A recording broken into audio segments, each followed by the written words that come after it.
Okay, live. Madam Mayor, it's 6:07 and we are live. You're muted. Good evening, everyone, and welcome to the May 18th meeting of the City Commission. Madam Clerk, will you call the roll, please? Sure. Mayor Betty Resch, Here. Vice Mayor Herman Robinson, Here. Commissioner Sarah Maliga, Here. Commissioner Christopher McVoy, Here. Commissioner Kim Stokes. She's here. Thank you.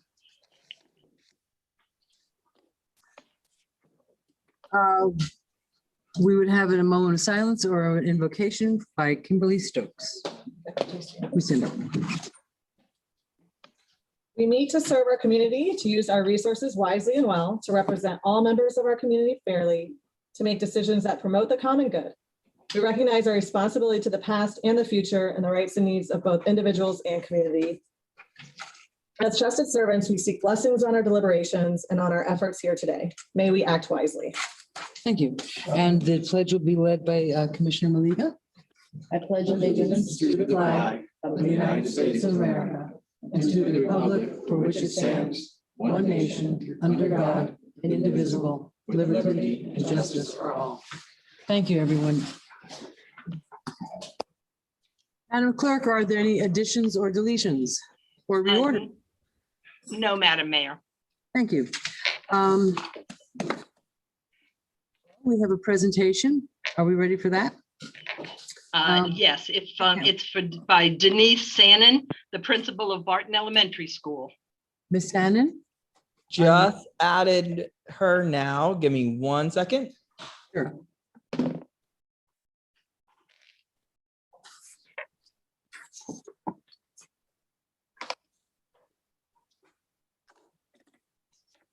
All these maps, I'm starting to use them for like dust.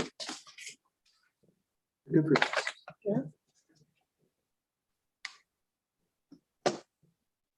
You know, somebody's got a book that says things to do with masks. Oh, I have so many extras. I see them laying on the ground and it makes me crazy. Keith, is she on? Nope. Yes. Denise is on. It's just her connection looks like it might just be a little bit lagging. So give her 2 seconds.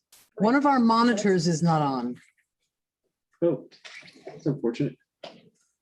You're going to ask me to do Oh. something. Oh, I'll mess that up. Yeah. Okay. Okay, so no. She may have it in her office, but she's acting like she doesn't know it's. Deborah, we can hear you. Now we can't. Oh, good job. Oh, good. That's much better. There you go. Here, I just Okay. it says smart TV, but it's just not doing anything. And Denise, you should be able to share your screen now. Okay, thank you. Can you hear me? Ah, there we go. Yes, we can. Good evening. Good evening. Welcome to the commission meeting. Thank you, thank you. We're just gonna get up the file and then we'll start.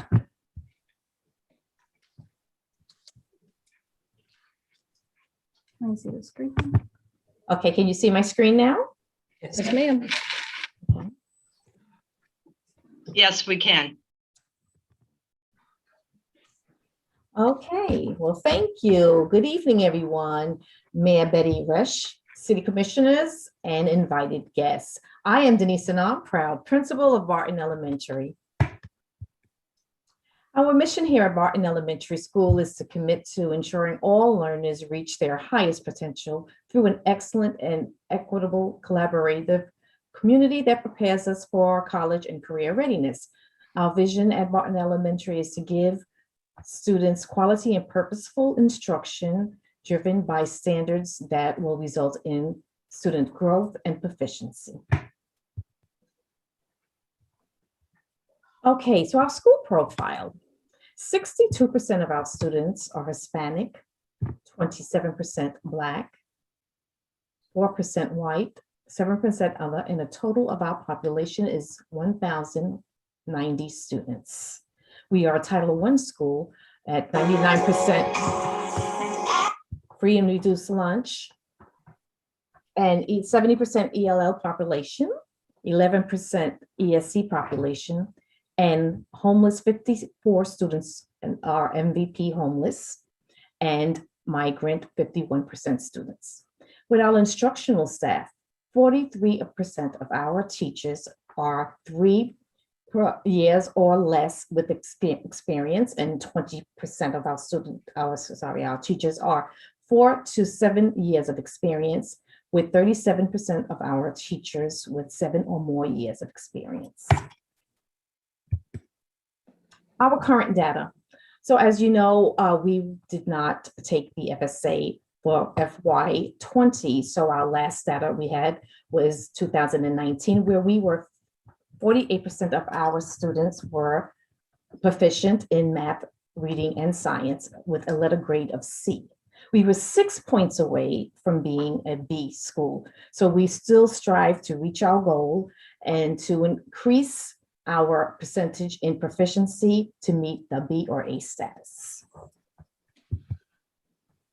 With that being said, instructional support to help us reach our goal, we have academic tutors, tutorial programs, spring break boot camp, summer strong camps, writing boot camps, and 21st century tutorial. In addition, we have AVID at our school. We had a French world language program with a collaboration with La Belle Franc, the French embassy, and we are the only elementary school in Palm Beach County with this program. We do have AMP, the advanced math placement here at Barton as well. Some of our new plans for Barton Elementary is to have a gifted program here so that we can grow our own and keep our own, and that is in SY23, and also a Spanish dual language, where our sister schools of Highland and South Grade have the program too. We would like to afford our parents and giving them the opportunity to have this here also at Barton Elementary. VPK for SY22, we would like to increase to 1 more class and consisting of 3 VPK classes in SY22, where this year we have 2 VPK classes with small group instruction, foundations, hands-on learning activities, and students engaging in technology. Extracurricular activities here, we have SecMe, Garden Club, and Recycling Club, cheerleading as well. In addition, we have the Barton Chorus, Art Club, Safety Patrol, and Leadership Club. Community outreach, we have our partnership, Teamwork USA, who sponsors our Leadership Club, AVID, Student Scholarship, and college visits. Also, we have a partnership with FAU with the AIT program, where we have student teachers. Their last semester, they are teaching in the classroom, which would give us an opportunity to hire the teacher to also decrease our vacancies. Dentists, charitable program foundations, who also sponsors some of our tutorial programs for the children. We have a partnership with them, and they have an aftercare and 21st century community here at Barton Elementary. Journeys Church, Palm Beach Food Bank, and the Backpack Program. We also have a partnership with Palm Beach Sheriff Office and Community Gardens. They increased with and helped us get together with that, and mentoring programs, and Jacob Shoes program also, and they helped us with our career day. Yes, we just cut the ribbon for our new Ben Carson Reading Room, where students are invited to increase their love for reading. Our strengths, 80% of our students have returned to brick and mortar versus the 40% in September. Math, Success Maker math data show that Barton had the second most growth in the district during the first trimester, and we continue to grow in II Ready and ELA. Some of our barriers: transient population, loss of instruction due to the pandemic, teacher capacity in teaching to the rigor of the standard. Opportunities for growth, focus on attendance, continue to develop capacity of our teachers to differentiate instruction for all students, continue planning for whole group and small group instruction, continue to build strong partnerships with the community and parents, continue to provide additional learning opportunities for students, tutorial, and Ignite, a program will help us to increase student results, retain effective teachers, and focus on equity. I'd like to share a little video that will show you a little bit of our mantra of teaching from the heart here at Barton Elementary. Here at Barton Elementary, we are a community-based school.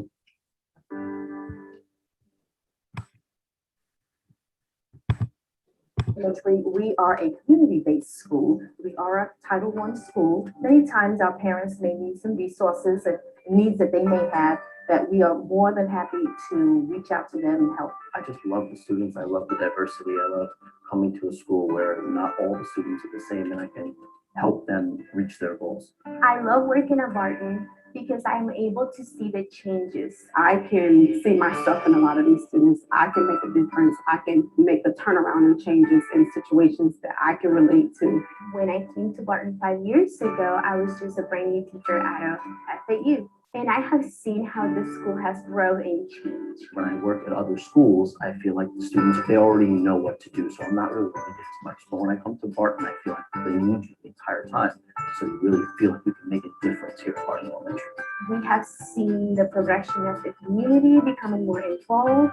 You are helping them to be successful throughout their life. We need a teacher that are open to our students' focus as well as open to making sure that academically they are successful. These are my kids. I love them for a lifetime. If you are a teacher that teaches with their heart first, that you're ready to commit to our students, we are so ready for the students to move on to middle and high school and college, prepared for the foundation that we give them here at Barton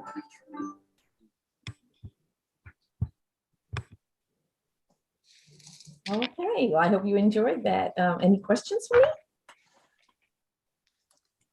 I have a question. How is the parent involvement in your school? Oh, that's a great question. We have great parent involvement, and especially since our parents are new to the country, some of them are new immigrants and may not know the system here. They come and they come to learn for themselves as well. We do have so many opportunities for our parents here with the Parent University, the APTT parent partnership teams with teachers and the parents that come in, and they also learn skills that they can teach their students. So we have ample opportunities. We have FSA night, we have literacy night, and our parents do come in great numbers. Thank you. That's wonderful to hear. That's great. Yeah. Any other questions? Thank you for your hard work. Commissioner Robinson has a I question. was just going to ask if any of your 90% of your students expect to be on the dais in 15 or 20 years On the up here. right there. Oh, I'm sure they will. I'm sure they will, and we are grooming them for that.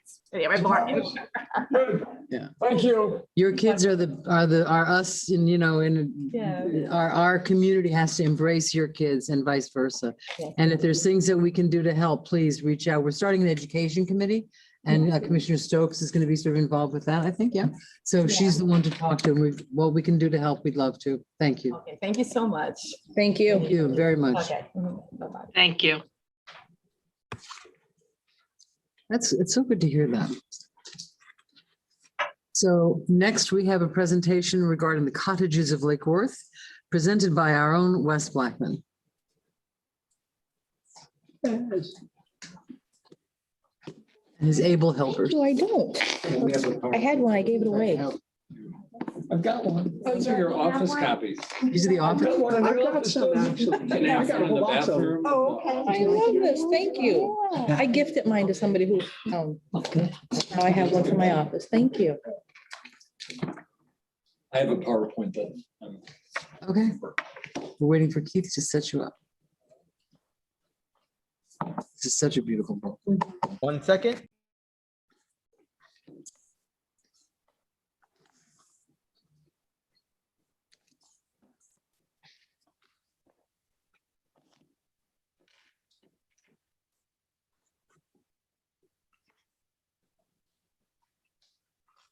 I like to see people in the room.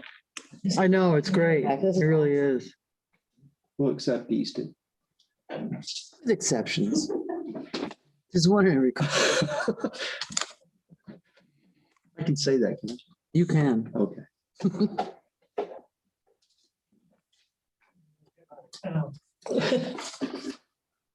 Intelligent.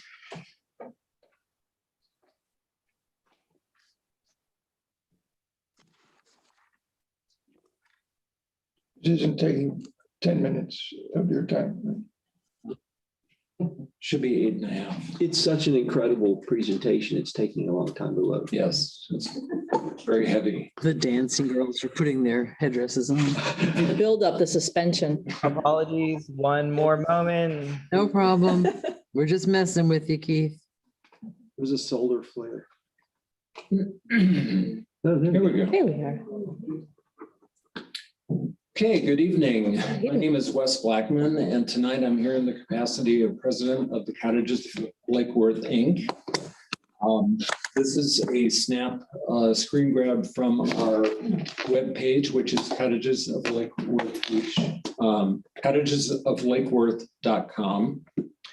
And we're slowly adopting the Cottages of Lake Worth Beach as our legal name, but right now we're Cottages of Lake Worth, Inc. I'd like to just go over the origins and some of the accomplishments and then the future of our organization. And this will be a reintroduction to some of you and introduction to some others, perhaps who are watching at home tonight. But the origins of the group, we go back to 2013 when the city was going through its centennial. It was formed in 1913 and we celebrated as best we could 100 years later. And there seemed to be a wanting and a need to find an identity for the city because we were in a situation where we're coming out of the Great Recession and we had lost more property value than any other municipality percentage-wise in Palm Beach County. And we felt a need to identify ourselves and work on our branding. And it was through Roger Hendricks, who was on the picture previous to this, that he came from Nashville with fresh eyes and pointed out that we have this collection of historic cottages here. We should be marketing them. We need to do something with them. We need to promote them. So then we were off and we formed a 501c3 in that year, 2013. And you can see our mission statement there. Next. And this is our current board, and I'm pleased to have two board members here with me tonight. That's Janet Serrano and Pat Ashholt. Thank you very much. Next. Okay, this is part of the a slide from the presentation that I've given to about 20 groups throughout the county. And when the bookseller was open, I had a regular group of people that would come by buses from gated communities to our city and tell them about Lake Worth. But we all know that there are five lots. Most were built between the city's founding and before World War II. And it does make us unique. Next.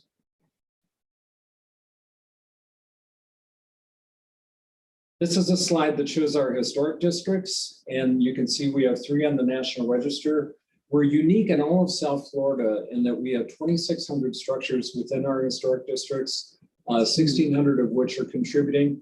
Delray only has 500 as a comparison to us in their historic districts. They have many more individually recognized properties, but we outnumber many municipalities. So this is what makes us unique. And this is the diamond that we have chosen to highlight in terms of being the Cottages of Lake Worth. Next. So some of our accomplishments. Next. Next.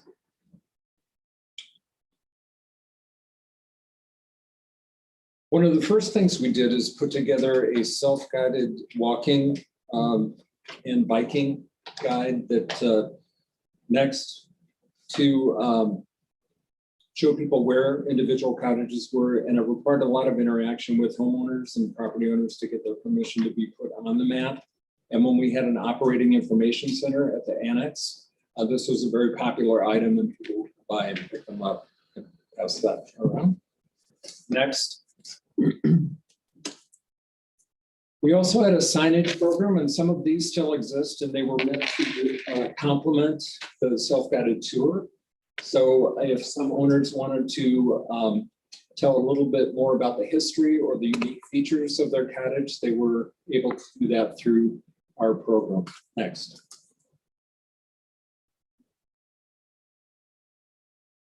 And our crowning achievement was the Cottages of Lake Worth book, of which we had 1,500 printed initially. 500 were paperback, and the city was kind enough to buy 250 of those to use for your own purposes in terms of promoting the city at municipal league events or League of Cities or what have you.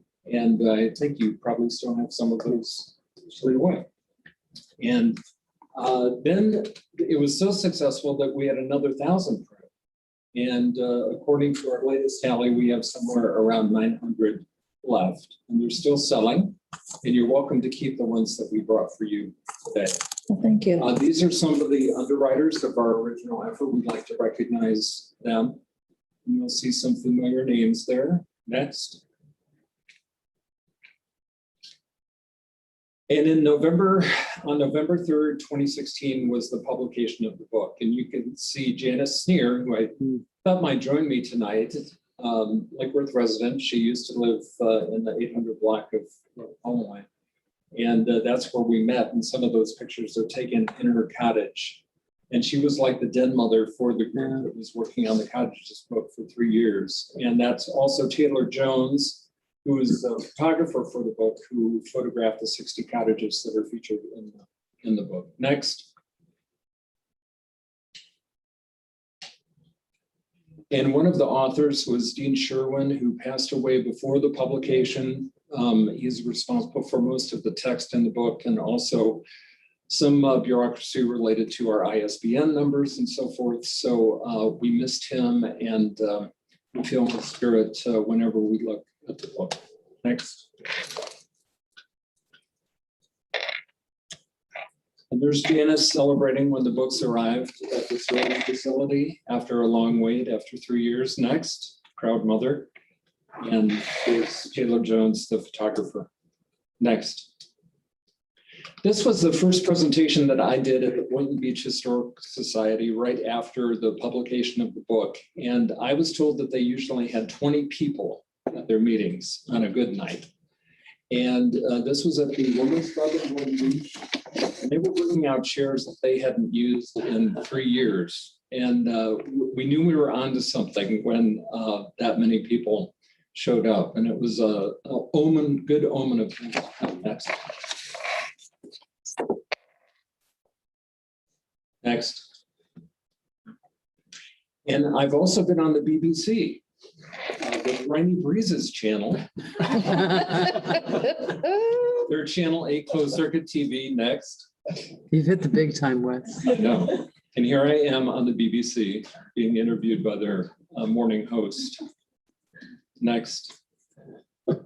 You didn't have an accent. No, but we did make the shiny sheet, which was something, and it was during peak season, March of 2017. Next. And we were discovered by Carlton Varney, who is a world-known interior designer. And he loved our book, and he's also done some events with us when the bookseller was open. He appeared with us, and we were also featured in Florida Weekly. So we have been recognized, and the name is getting around. Next. And we were lucky to win the 2019 finalist for Coffee Table and Photography Book Award. And Taylor Jones went to Washington, D.C. for the award ceremony and was part of the book fair there. So Lake Worth has been in Washington, D.C. In fact, prior to the State of the Union address, there was a cutaway to Lois Frankel's office. And right on her coffee table was a Cottages of Lake Worth book. That's awesome. That was neat to see. Next. Next. Yeah.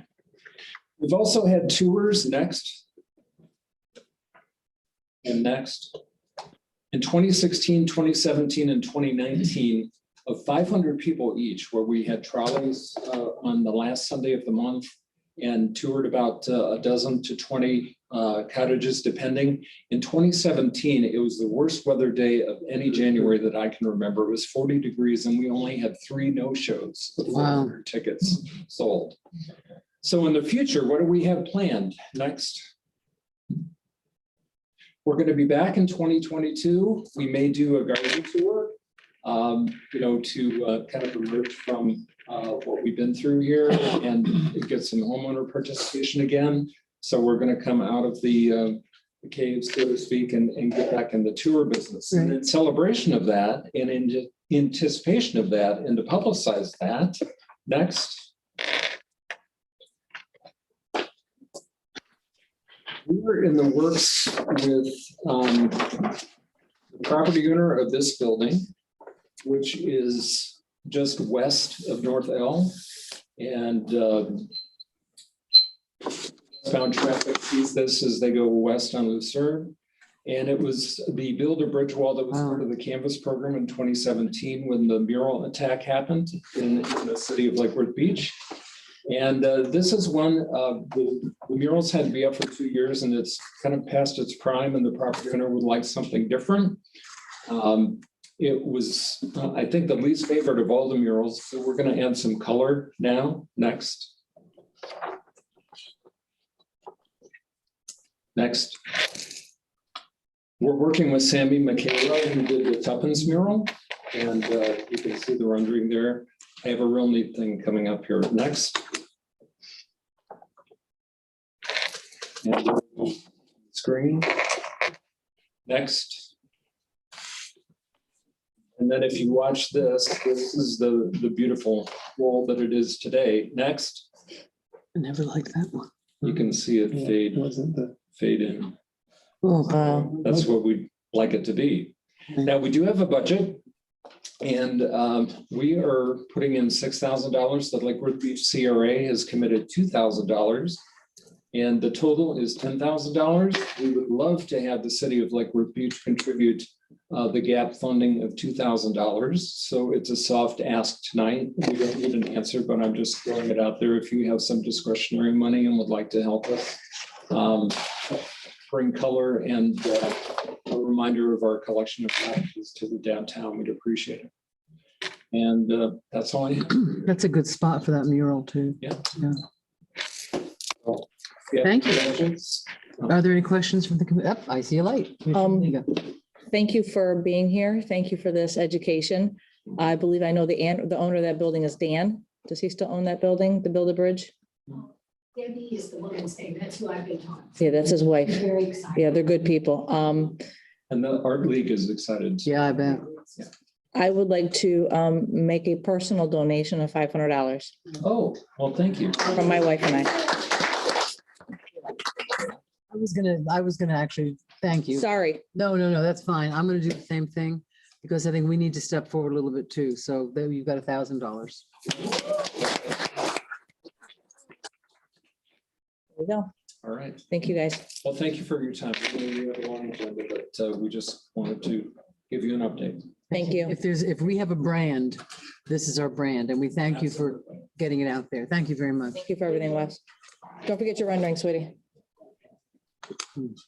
Thank you. Thank you. Have a good meeting. Thank you.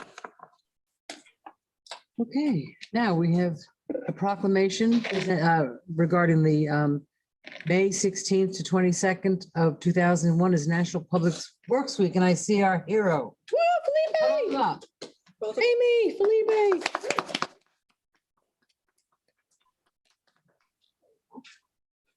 Hey. Hi, hello. How are you? How are you? Good to see you. From I'm so glad that you could make it in person tonight. Yes. Yes. now on, Yes. Thank you. Is Thank that a you. commitment? that is a commitment. And when I'm Mr. coming from a mile that way. Yeah, and when Mr. Brown makes a commitment, Mr. Brown keeps his commitment. And we know it wasn't easy to get here because of the train closure today, so thank you. Okay, whereas public works infrastructure, facilities, and service are of vital importance to the health, safety, and well-being of the people of this community. And whereas the support of an understanding and informed citizenry is vital to the efficient operation of a public works system and services such as water, sewer, stormwater management, streets and highways, public buildings and grounds, parks, solid waste collection and waste processing. And whereas the quality, safety, and effectiveness of these facilities, as well as their planning, design, and construction, is vitally dependent upon the efforts and skills of the public works personnel. And whereas the efficiency of the qualified and dedicated personnel who staff public works departments is materially influenced by people's attitudes and understanding of the importance of the work that they perform. And whereas the American Public Works Association has selected Stronger Together as its theme for 2021's National Public Works Week, from disposing of solid waste to building roads and bridges, or for planning and implementing mass transit, public works services determine a society's quality of life. Communities depend on public works, and the men and women of the profession are always there and always ready, and in our case, absolutely true. Now, therefore, I, Betty Resch, Mayor of the City of Lake Worth Beach, Florida, by virtue of the authority vested in me, do hereby proclaim May 16th to the 22nd of 2021 as National Public Works Week. And I put my seal on that, and I want to thank you guys for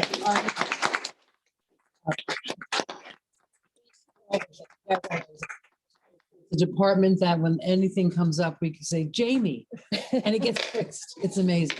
So I want to thank you very much. And when I come down to hand this to you? Yes.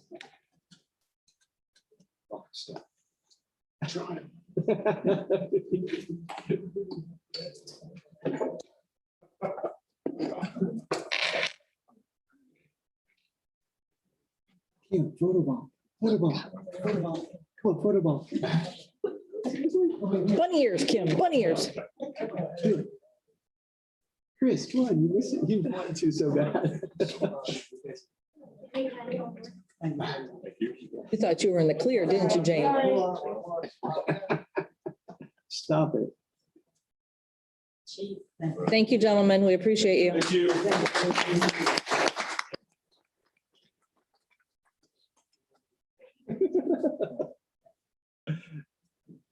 Right. This guy's having fun. We're having a great city night tonight. This is a Should be. proclamation regarding Lake Worth Ocean Beach Rescue. And good evening, gentlemen. Whereas Lake Worth Beach Ocean Rescue has an extraordinary group of men and women dedicated to their jobs of keeping our beachgoers safe. And whereas on Saturday, March 27th, 2021, Lake Worth Beach Ocean Rescue lifeguards responded to a distressed swimmer caught in a rip current south of the guarded area. When the lifeguards secured the victim, a second swimmer was swept off the sandbar into the same rip current and immediately drowned. Additional lifeguards on scene to act as backup, but instead recovered the unconscious second victim from the bottom of the ocean in 8 feet of water and brought the lifeless male back to shore, where the Ocean Reef staff performed CPR and rescue breathing, ultimately bringing the man back to life before Palm Beach County Fire Rescue was on the scene. That gives me goosebumps. And whereas on Tuesday, April 27th, 2021, Lake Worth Ocean Rescue lifeguards recovered an unconscious man trapped face down underneath his bodyboard just north of the guarded area. When the man, in his 70s, was brought to shore, lifeguards began rescue breathing and got the victim's pulse back and signs of life. Lifeguards on scene continued to administer oxygen and monitor vital signs until Palm Beach County Fire Rescue arrived. And whereas our lifeguards are true hometown heroes. Their training and teamwork saved the lives of 2 men, and it is our honor to recognize the quick thinking of all involved who made sure that these men lived to see another day and celebrate all the special events of their future. And whereas the City of Lake Worth Beach is grateful to the Ocean Rescue Team for their quick response and acts of heroism in performing their duties. Now, therefore, I, Betty Resch, Mayor of the City of Lake Worth Beach, Florida, by virtue of the authority vested in me, do hereby proclaim May 18th, 2021 as Lake Worth Beach Ocean Rescue Day. And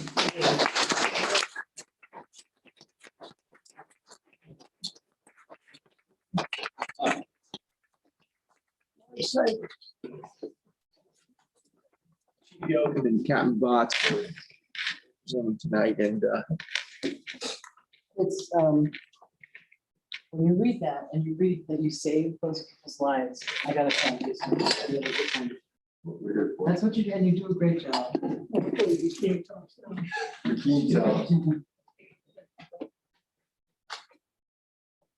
All right, I hope you're happy about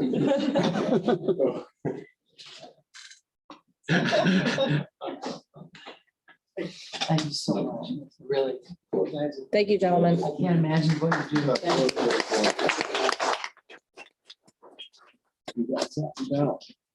Pretty cool.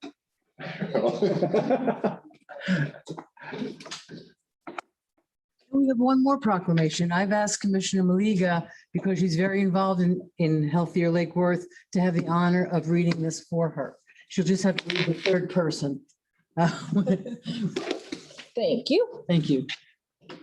City of Lake Worth Beach proclamation, whereas mental health is essential to everyone's overall health and well-being, and whereas everyone encounters times of stress and struggles in their lives, with 1 in 4 adults and 1 in 5 youths aged 13 to 18 experiencing serious mental illness, and whereas 60% of adults and 50% of youth do not receive the treatment necessary for their mental health needs due to limited or ignorance of the need, barriers to care for, or fear of shame, and whereas research recognizes that adverse childhood experiences, also known as ACEs, which include but are not limited to physical, emotional, and sexual abuse, physical and emotional neglect, household dysfunction, untreated mental illness, incarceration of a household member, domestic violence, microaggressions, and separation or divorce involving household members are traumatic experiences that can have a profound effect on a child's developing brain and body and can result in poor physical and mental health during childhood and adulthood.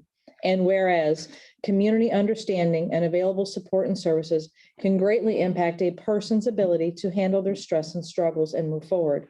And whereas promoting mental health and wellness leads to a higher overall productivity, better educational outcomes, lower crime rates, stronger economies, lower healthcare costs, improve family life, improve quality of life, and increase lifespan.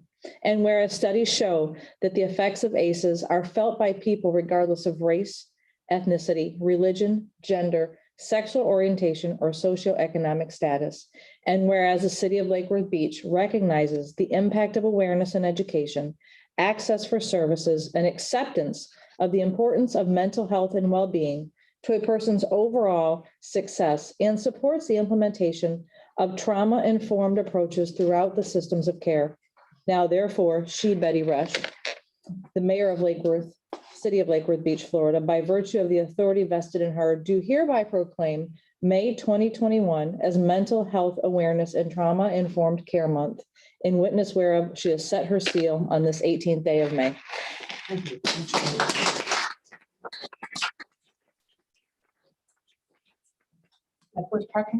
Well, you gotta share it. You gotta share it. Oh, green people. All She right. wants all the green people. Okay, yeah, we gotta show off our t-shirt. You made us. Oops, okay.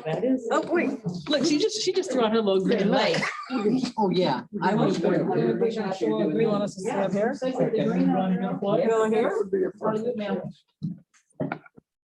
Is this okay? Is this good for you? Mark, This is working. do you want us down here? Herman's being lazy. I'm gonna put my arm around this woman. Okay. Everybody smiling? Happy? Mental health.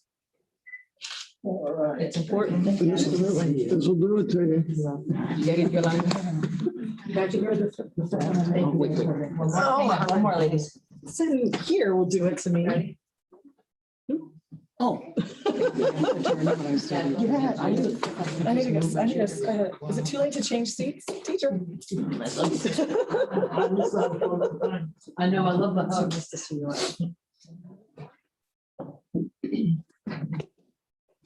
Thank you for that. Oh, you're more than welcome. Most appreciate it. Oh, put the curtains. There you go. There we go. Curtains. Yeah. In between. Venetian blinds so we can open Yes, it. yes, yep. There's a lot of whereases in those, huh? There's a lot of wear. You have to measure, Mind your whereas. you have to measure your breath. Well, now we have commission liaison reports and comments, and I'm going to shake it up a little bit tonight and ask Commissioner Stokes. What have I been doing? 10 minutes. No. So I was excited to join Lois Frankel. She gave an update on our response to the coronavirus and the approach that they're going to try to take to get more people vaccinated. So just really trying to spread the word that once we're fully vaccinated, you can start to ease up a little bit and start to see life return back to normal. There's a lot of initiatives going on trying to reach people to get vaccinated, but it turns out really the people that you listen to the most are the people you know and trust, your doctors, your family, your friends. So if you're vaccinated, you really believe in getting people up and vaccinated, try to reach out to the people in your community that you know, help us push those numbers up. And we're looking into getting a town hall with health professionals to try to educate people who might have questions, who aren't, decided that they don't want a vaccine, but just need a few more things clarified for them. So hopefully we'll start seeing that in our neighborhood. I did go to the VE Day at the Cultural Plaza, and I love seeing the ROTC at our high school team up with the community members and try to bring more respect to our veterans that have served in these various wars. I was able to go to the Barton Elementary grand opening of their Ben Carson reading room, and it was amazing. And seeing the little kids sing and the emphasis on just global and books can take you anywhere and celebrating that diversity. And it's amazing the amount of different countries that these children come from. And it's nice to see that celebrated. We have changed the Lake Worth Beach Education Task Force name to Voices for Lake Worth Beach Schools to make it feel more like an advocacy group than a task force. Our application is finalized and online. So we'll be moving to get those board members approved and get this up and running pretty soon. I did get to go to a little pop-up meeting at a neighborhood gathering in Mango Groves, who are getting increasingly worried about some of the crime that they're seeing in their area. We've seen a lot of action and positive steps taken to address some of the drug problems that they saw there. And it was great hearing from the neighbors, their concerns there. We still have a lot more work we need to do in that regard.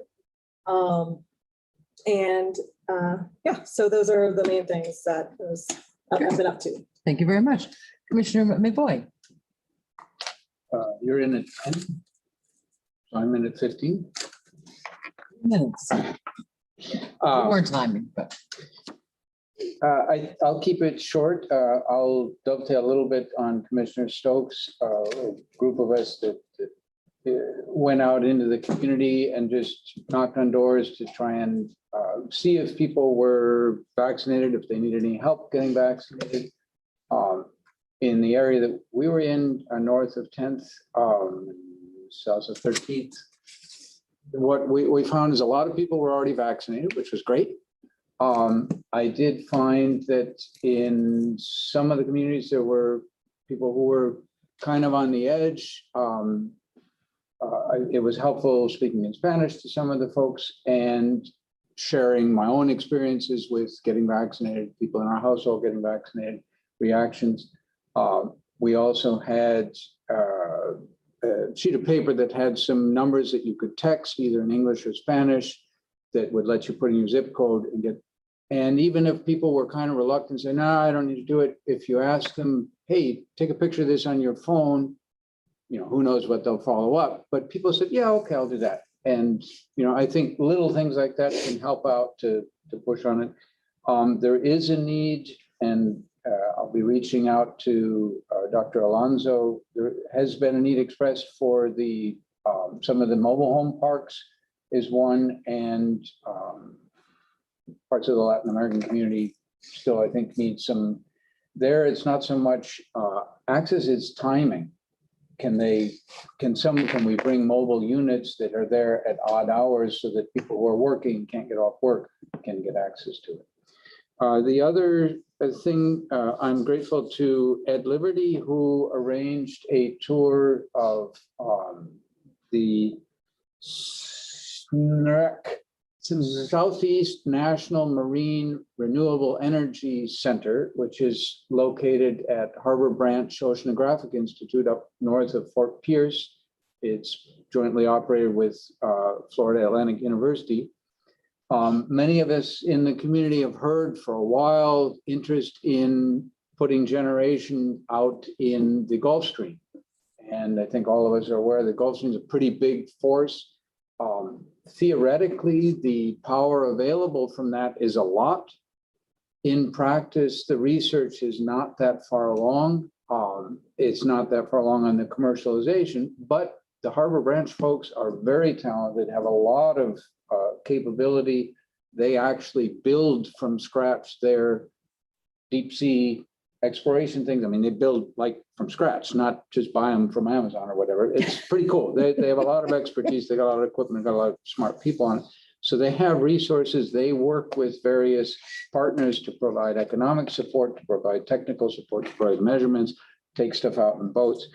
I don't think we're anywhere near there yet on turning it into at scale to generate for us, but we do have an opportunity in our community in that we happen to own a 6,000 foot, a little bit more than a mile long pipeline that at one time we ran sewer out. We do not do that anymore, but it goes out underneath the reef offshore from us and extends out a little bit past that. The Southeast National Marine Renewable Energy Center folks would like to run cable out through that pipeline and would like to sort of have a test area, sort of a field laboratory out in the ocean to try stuff out. And one of the ideas that they would like to try, and we might want to get them to come give a presentation, but you're getting most of it here, is the idea that it's another economic development idea of putting data centers basically in a sealed up tube and stick them in the ocean. And that sounds sort of wild, but it actually is not such a crazy idea. The only thing it does is it makes it much, much lower power to cool these things. And things that use a lot more power cooling the computers than you do running the computers. So putting them in the ocean is a major power saving.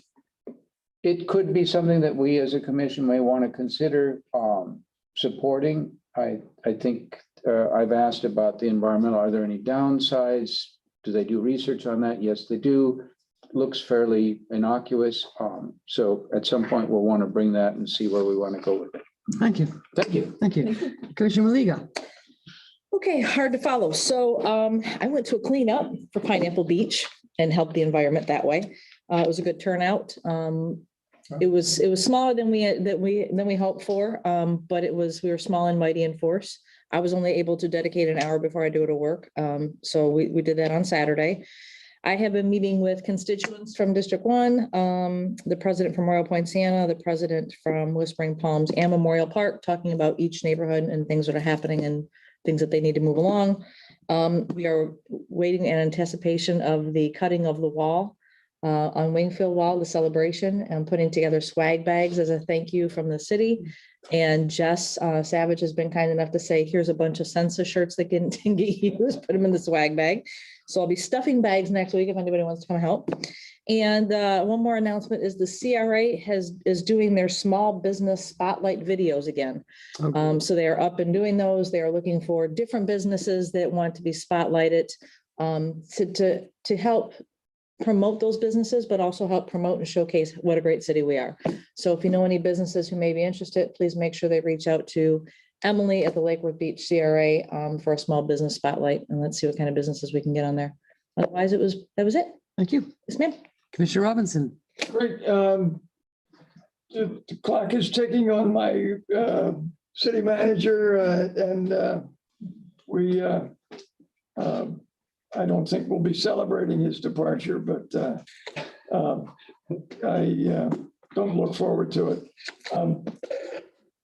Good to see opening City Hall as much as we can with everybody getting vaccinated as much as they can.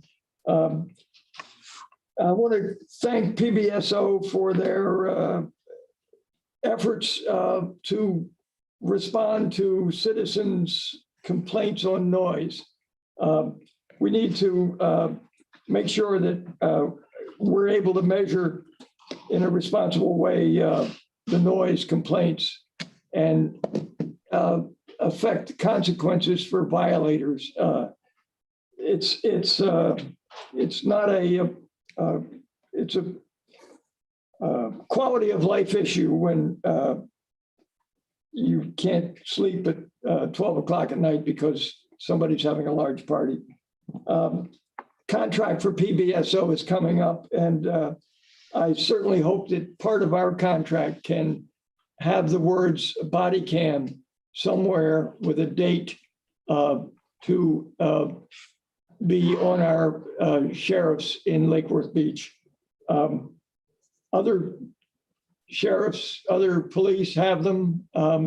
And I think our patience should be rather short for body cams on our people that make traffic stops and are in harm's way when they go to domestic disputes and are in harm's way. And I just look forward to the day when we can our community safer by having body cams on our sheriffs. And it's, I look at the budgets and wonder why. I want to thank them for working with the code department and keeping them safe when they go out. Thanks for the red tags on the abandoned and disabled cars. We get reports from sheriff, we get reports from Ed Liberty and the utility department. We don't get a regular report from our CRA. I have asked several times that we get a quarterly report with a director here on a quarterly basis, and I'm hoping that that happens in the future.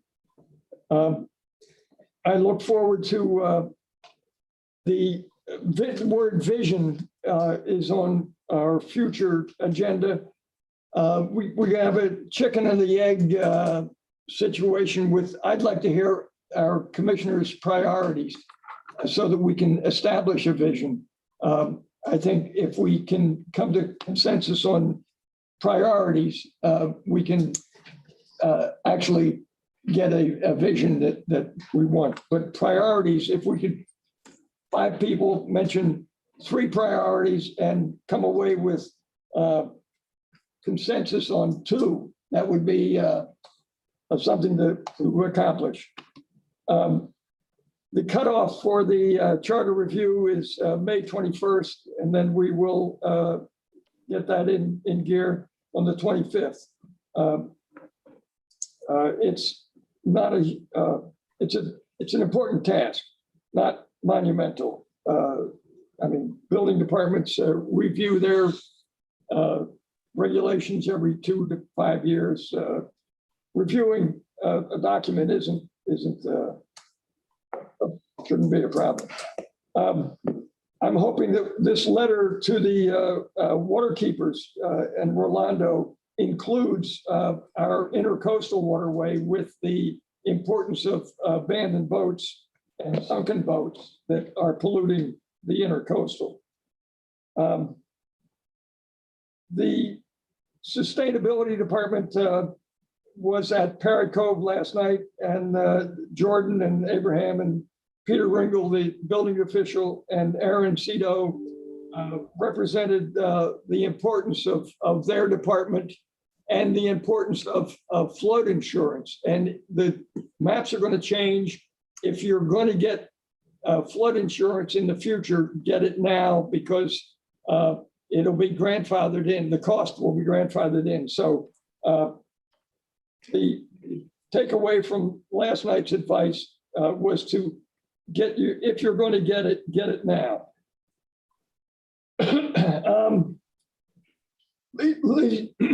Leisure Services had a water day, and I hope that you can see Lauren Bennett and her staff had, I'm going to say, 300 kids out enjoying themselves, exercising, and there they are. And the our department and everybody was participating to make that a good day in the park.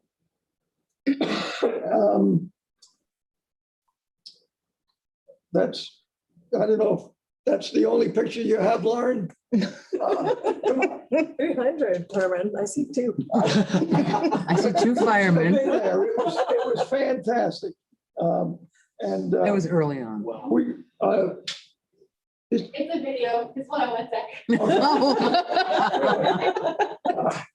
God bless the firemen, but They look like they had fun. so- Yeah. So, and They always the NAPC is going to have the raft race on the 4th of July. And hopefully we're going to have fireworks. We're going to be back to semi-normal with everybody being vaccinated. Good things are going to happen in Lake Worth Beach. I really hope that we can have a conversation about our priorities. That's the sustainability department really did a good job last night with Paracoat. And I'll wait to see what Lauren's going to Waiting, show us. we'll wait for the video. But it was a fun day in the Osborne neighborhood. Great. Nobody went swimming, but they did get wet. All right, well, while we're waiting, thank you. While we're waiting for the video, I'll get started. I'm pretty quick. First of all, I want to thank, I mentioned to Michael when I first came on here that I noticed the flagpoles, or it's actually a citizen brought to my attention that the flagpole at the city annex was not lit at night, although it was out. And I noticed, I drove the other night and I noticed that it's out and it's wonderful. And thank you very much. And I see little things happening around the city, just in terms of, as I drive around the city a lot, things are perking up. It's very interesting. I had the opportunity to go to a ribbon cutting last week on a Guatemalan store. It's up on 10th Avenue North in the Orion Plaza by the gas station. And they do, they have things for sale, but they also do like money orders for Guatemala and immigration services, things like that. And it was really nice to see a new business coming in. I mean, the more new businesses, small businesses we have, the better. And the consulate from Guatemala was there. I'm meeting with her very soon just to see, again, one of the things that we're working on as a team, I think, is reaching out more into the community. And I've been talking with them about trying to reach out. And the CRA district has quite a bit of area in the western part of town, west of Dixie. And I've been talking with Joan Oliva and the Spanish Chamber of Commerce, Hispanic Chamber of Commerce, about getting some ideas about including the people over there and getting them places where they can gather, which are safer than the parking lot on Lake Avenue. The ladies that cook, maybe get them a certified kitchen so they can cooperate and get all that working. So, and they're all excited about that. So I'll bring as much back as I can on that as we go forward. Priorities, I agree with Herman. I'm working with Joan Oliva. I've met with her a few times. One of the reasons that I became involved in this in the beginning was the L&M project. And we are working now on starting to develop the process, because one of the things that we all talked about was there's no public input, not just from the commission or the CRA, but from the folks in the city. So we have sat down and we're going to be sitting down again and just trying to get, working with staff here, of course, as well, working with together to get a series of really public workshops where there's real input. Where I'm going to be asking, I call it Dr. Green's building, but the building on the corner of Lake and M Street, if that's some place that we could possibly use for some people who have volunteered to staff it, to have a drop-in center that people can bring their ideas, that it just doesn't have to be a big charrette that everybody's going to go to, but what's my input on this? So we're working on that, and hopefully that will be a good thing. I had the distinct pleasure, little did I know this would be a perk of my position, of attending the South Florida Fair Mayor's Parade on Sunday. They had a little brunch for us, and then we all sat on the back of convertibles and we rode through the fair. And I have to say, more people as I went through, there were more shout outs for Lake Worth. Go Lake Worth. It was really exciting. My husband actually came with me, which was a big surprise. And he too, he came and he goes, Betty, everybody was calling out Lake Worth. And it was very exciting to see that a lot of our folks were there, and it was a great deal of fun. So that's all I really have.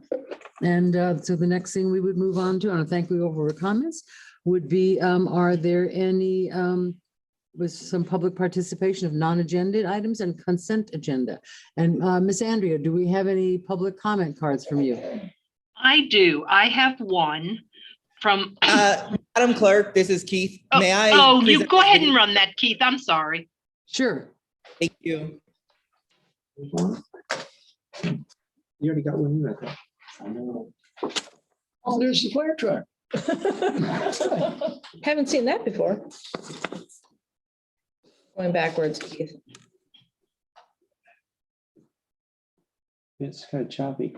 Well, it's like old family movies. Ooh.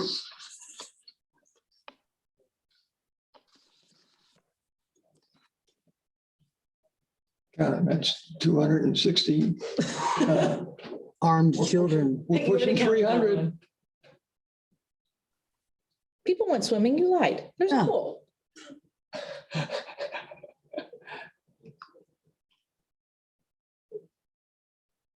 Did you go down the water slide? No, Oh, but I did get wet. that's great. Bringing fun to Lake Worth Beach is a good thing. Yes, it is. There you go. Thank you, Lauren.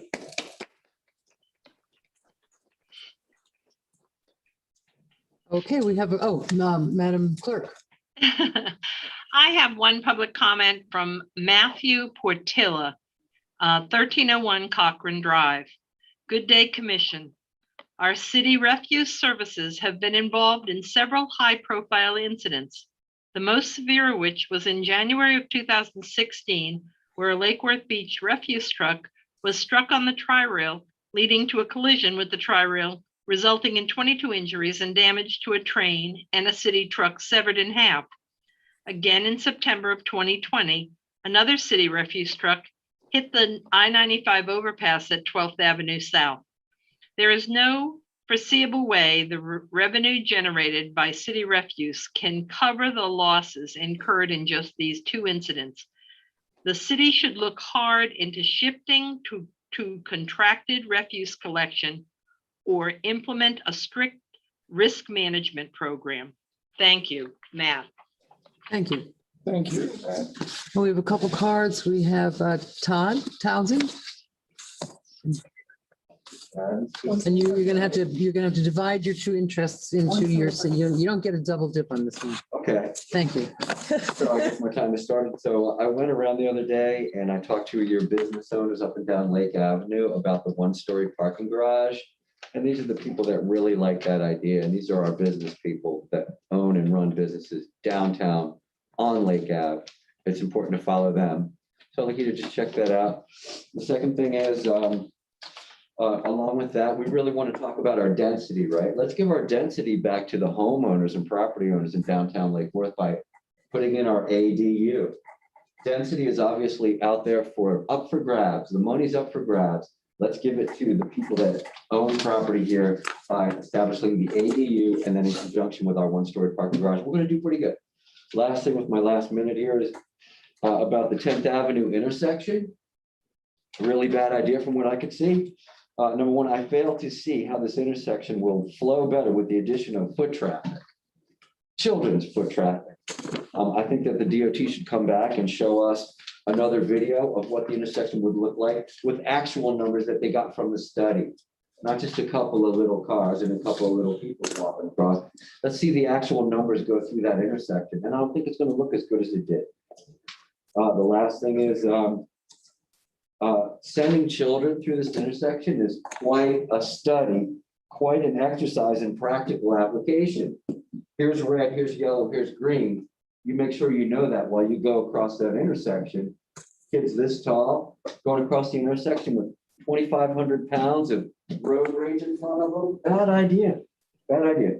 It looks to me like the intersection was drawn for the ease of 95 and not really 10th Avenue. That's it. It's my time. Thanks. Thank you. Thank you. Oh.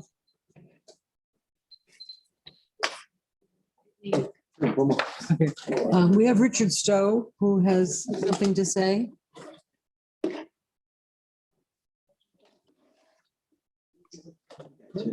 Good evening. I just want to talk a little bit about my involvement with Healthier Lake Worth.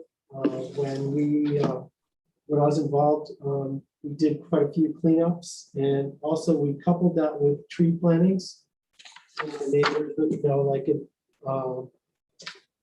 Osborne School and so mental health, planting trees and healthy trees are like a very positive aspect of mental health. And I was a little discouraged to see on that right now we have the city owns a large section, a large lot in the northwest corner of the city, just east of I-95 and south of the C-51 canal. And that is zoned public recreation open space, PROS. But in this future map, the city, it's in this envision brochure, it's listed as single family housing. And I think we need to strike that and look, I hope that we get some direction from the commission as to maybe having the tree board look at like trying to put in, there's a lot of invasive trees over in that 15 acres or so, and maybe come up with like some sort of plan to really create like a healthy park, passive park in that city of property. Thank you. And then we have one more from, I just lost it. Lorian? Lorian De Bruinen. De Bruinen, am I saying that right? De Bruin, thank you. Welcome. Thank you. Do I have to state my name and address? Yes, please. Okay, Lorian De Bruin, 1205 Lucerne Avenue, Unit C. I'm not really prepared to do an elaborate comment, but I just wanted to put it out there since it's largely a new commission and a new mayor. I'm really concerned about traffic patterns on Lake Avenue in Lucerne. I live on Lucerne Avenue between E and F north, so just west of the railroad tracks. And I can just say anecdotally, I have witnessed multiple car accidents. I've heard of pedestrian injuries, and it's really the perfect formula for accidents. You have two one-way streets going very fast, not abiding by the speed limit of 25 miles, lots of cross streets and lots of pedestrians. So it's just really an unfortunate situation. And I understand the FDOT owns those streets, but I think that we need to just, I don't know, work with them or implore them to do something, because I think it's really unfortunate. And I'm a new property owner here, but it's getting to the point where it's like, I don't even want to live on that street anymore. It's so loud. It's not even nice to walk, you know, from one street to the other because traffic is just so fast. When did you move in? May of 2019. 19, okay. And you're one of the artists, Long? Oh, what's your medium?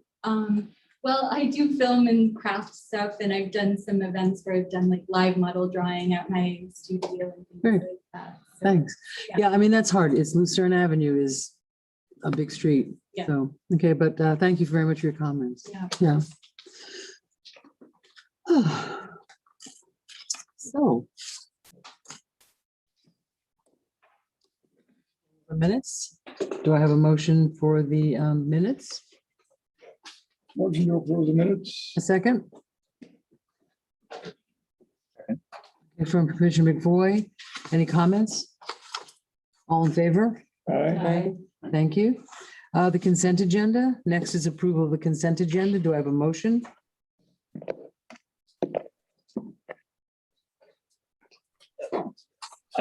Nothing's been pulled. It's the consent agenda. Nothing's been pulled, so I'll make a motion to approve. Thank you. Do I have a second? I'll second. Thank you. All in favor? Aye. Aye. Thank you. Motion passes unanimously.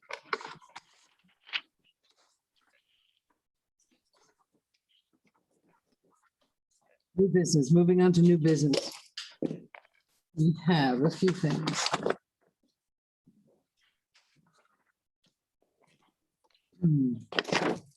Item A is Resolution 25-2021, amending the City Commission's Rules of Procedure. Do I have a motion?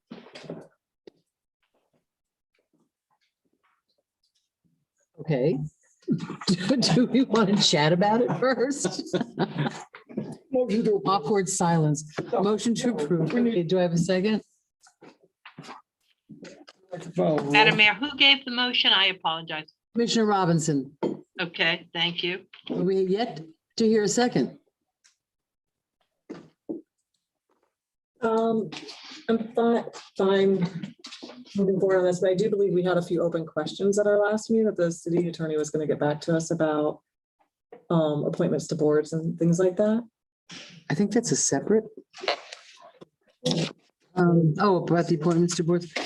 You mean about the CRA, at the CRA? Well, all of our boards, and we were wondering, people, if we want to ask somebody nicely to step down. Right.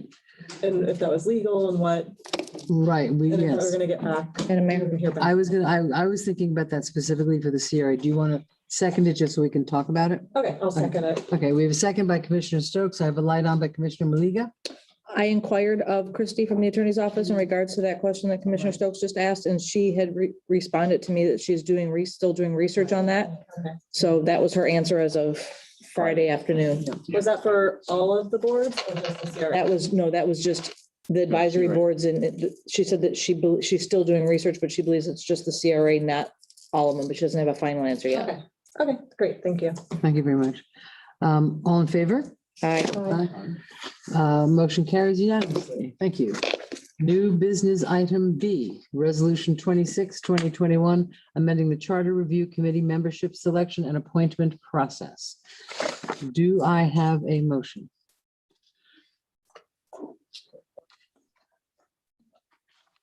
Motion to approve. Do I have a second? I'll second. Okay, thank you. Commissioner Stokes seconded, and we're gonna have a little chit chat about that. What you wanna talk about it? I hear some hesitancy. I just wanted to make sure that the two people that were appointed recognize the importance of moving forward and were willing to resign, which was the request. Right. And to be appointed then by the commission. On the 25th. Pardon me? On the 25th. Yes. Yeah. Commissioner Maliga. My appointee, Mr. West Blackman, did not want to resign because he technically hadn't started yet. So he asked me to withdraw his appointment, which I have done Okay. via email to Sylvina and to Miss Andrea. So that has been done, and he has reapplied, and he will not be able to be here on the 25th for the interviews, but he will be connecting via Zoom to be interviewed. Perfect. Thank you very much. Yeah, we've got some good applications for that. Yeah. Thank you. So is there a presentation by staff on, well, I got that wrong. Was there a presentation by staff? I don't think so, because we had pretty much drafted it. Thank you. Sorry, Madam Clerk. So we are city attorneys. Oh, I was. We didn't No, vote. you need to take a vote on this. You have a Sorry. motion on the floor and a second.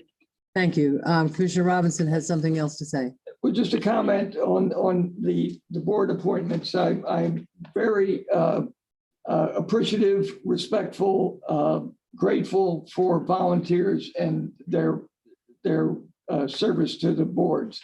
I think that the process of attrition is enough of a transition of people that we shouldn't be asking for resignations as in a professional life of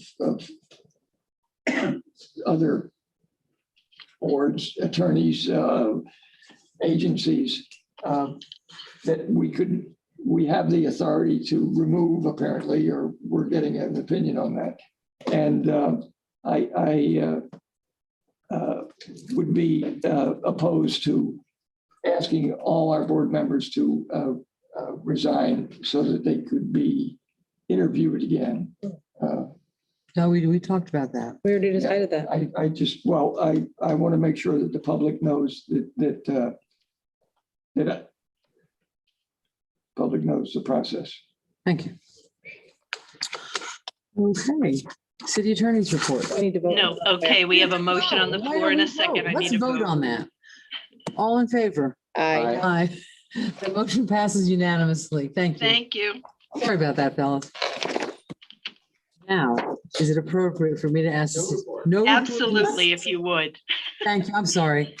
And the attorney is telling me there's no report. He's been very quiet lately. And the city manager, do we have a report from this? No, Madam Mayor. Nothing from the city manager. Well, okay then. Do I have a motion to adjourn? 7:30.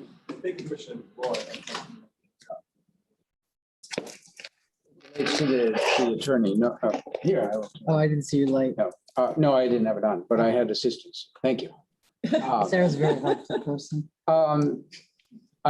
Somebody drew my attention to a case, this is where it relates to the city attorney, and I'm looking for guidance from the commission. There was a case by a woman named Tasha Ford that's been in the works for a long time. And the deal was her son was being arrested somewhere down in Boynton, and she filmed it with her cell phone.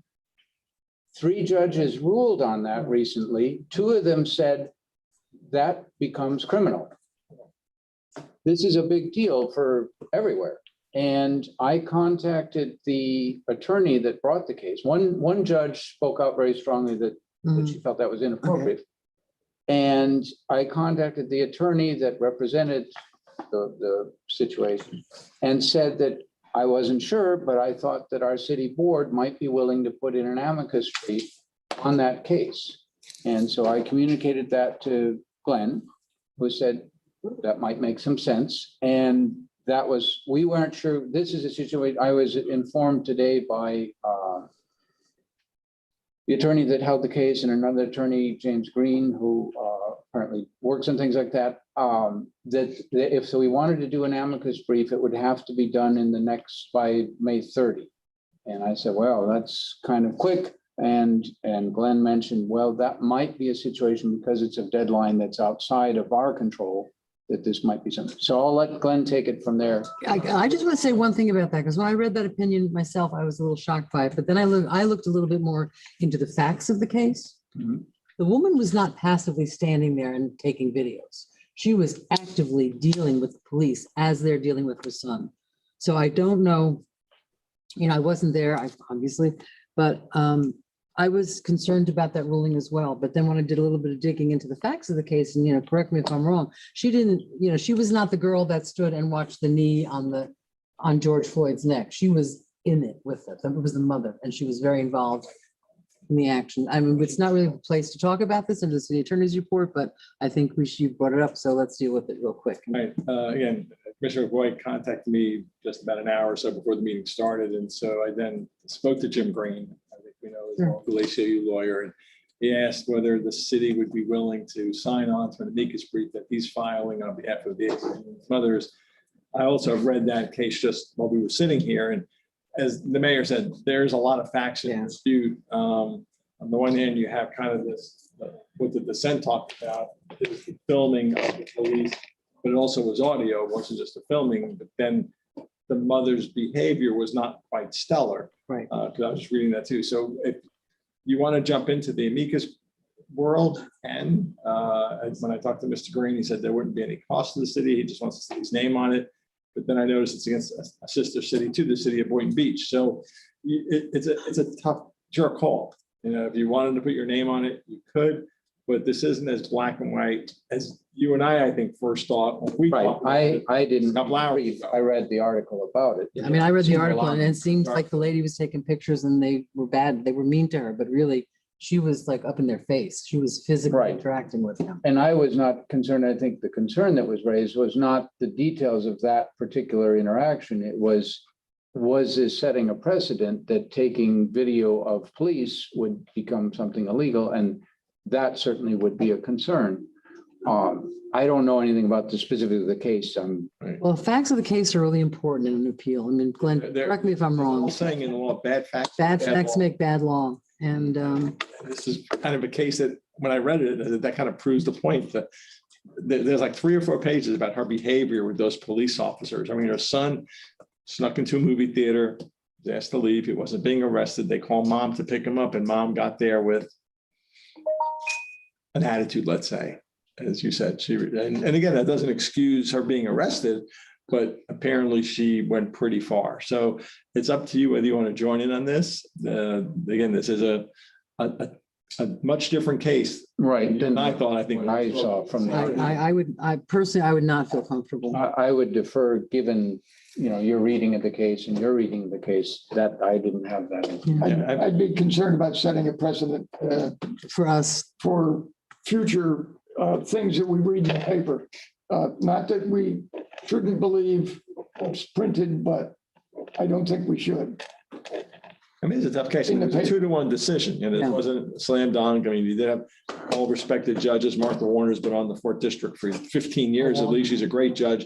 She wrote a very strong dissent. So no matter whether you join or not, there's going to be an appeal.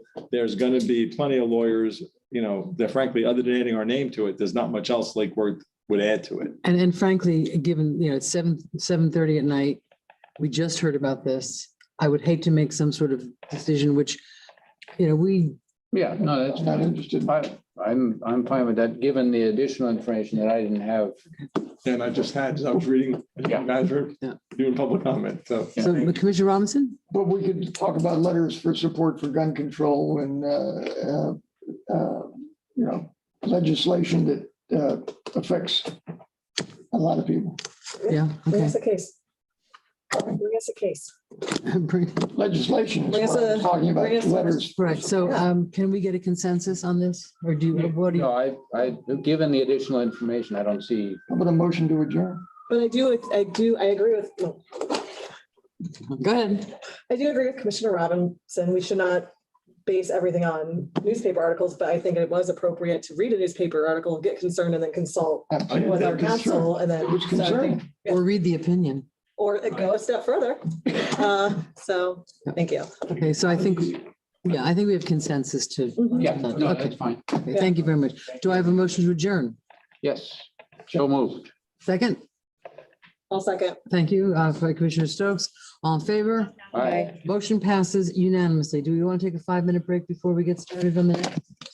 Yes. Okay, Can it be what? a little bit? Can it be 10 minutes? I need to run over and get something to eat. Oh, Just a snack, like real quick. A growing no.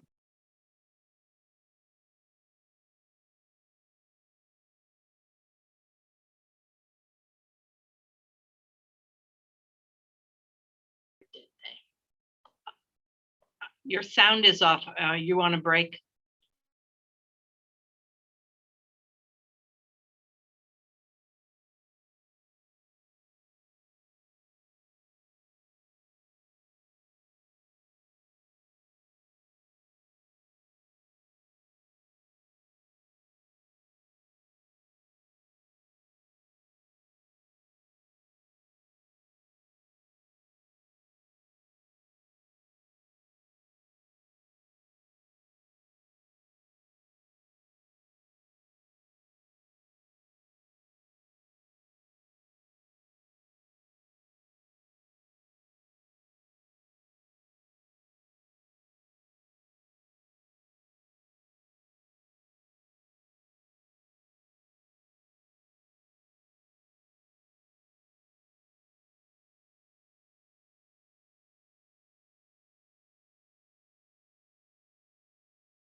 Hi, Elizabeth. It looks like your speaker is all good.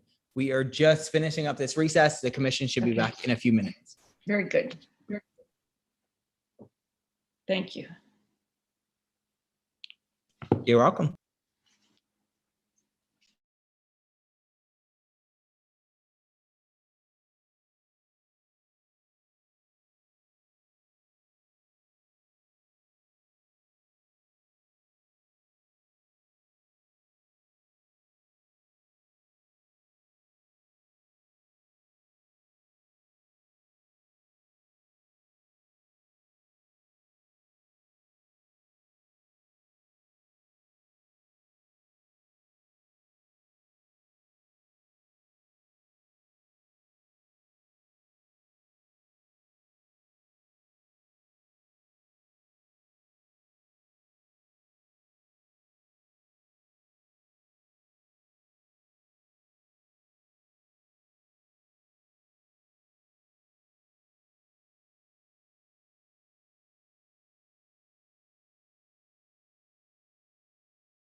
They're the ones that give you the Amazon chips.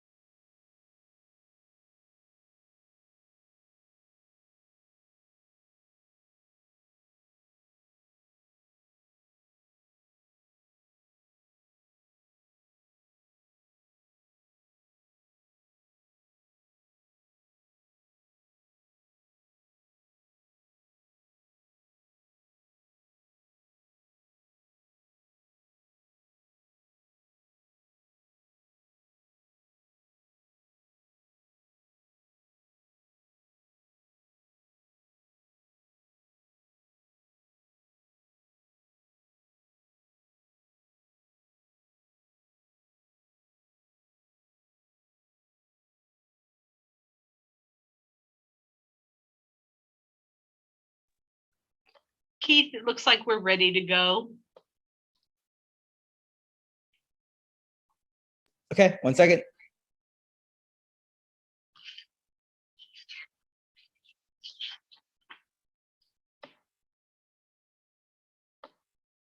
Okay.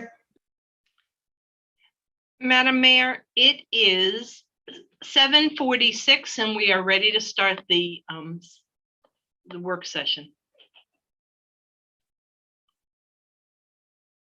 And the commission chamber is muted. Would you call the roll, please? Mayor Betty Rush, Here. Vice Mayor Herman Robinson, Here.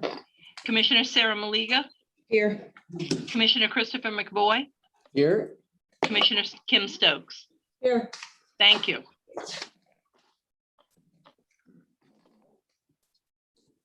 Are you cool?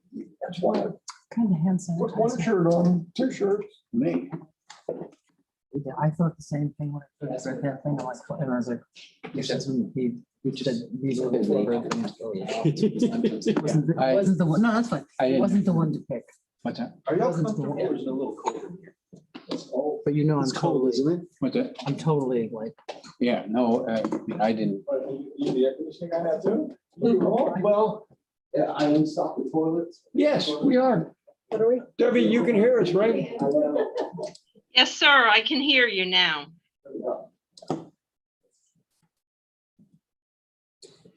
I think they said it for the chief.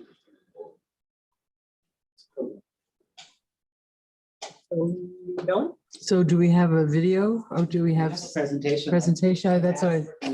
Keith, are we ready for the,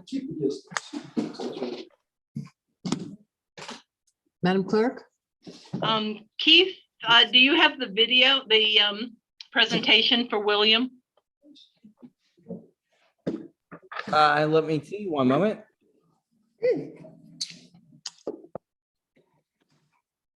Drum roll, please.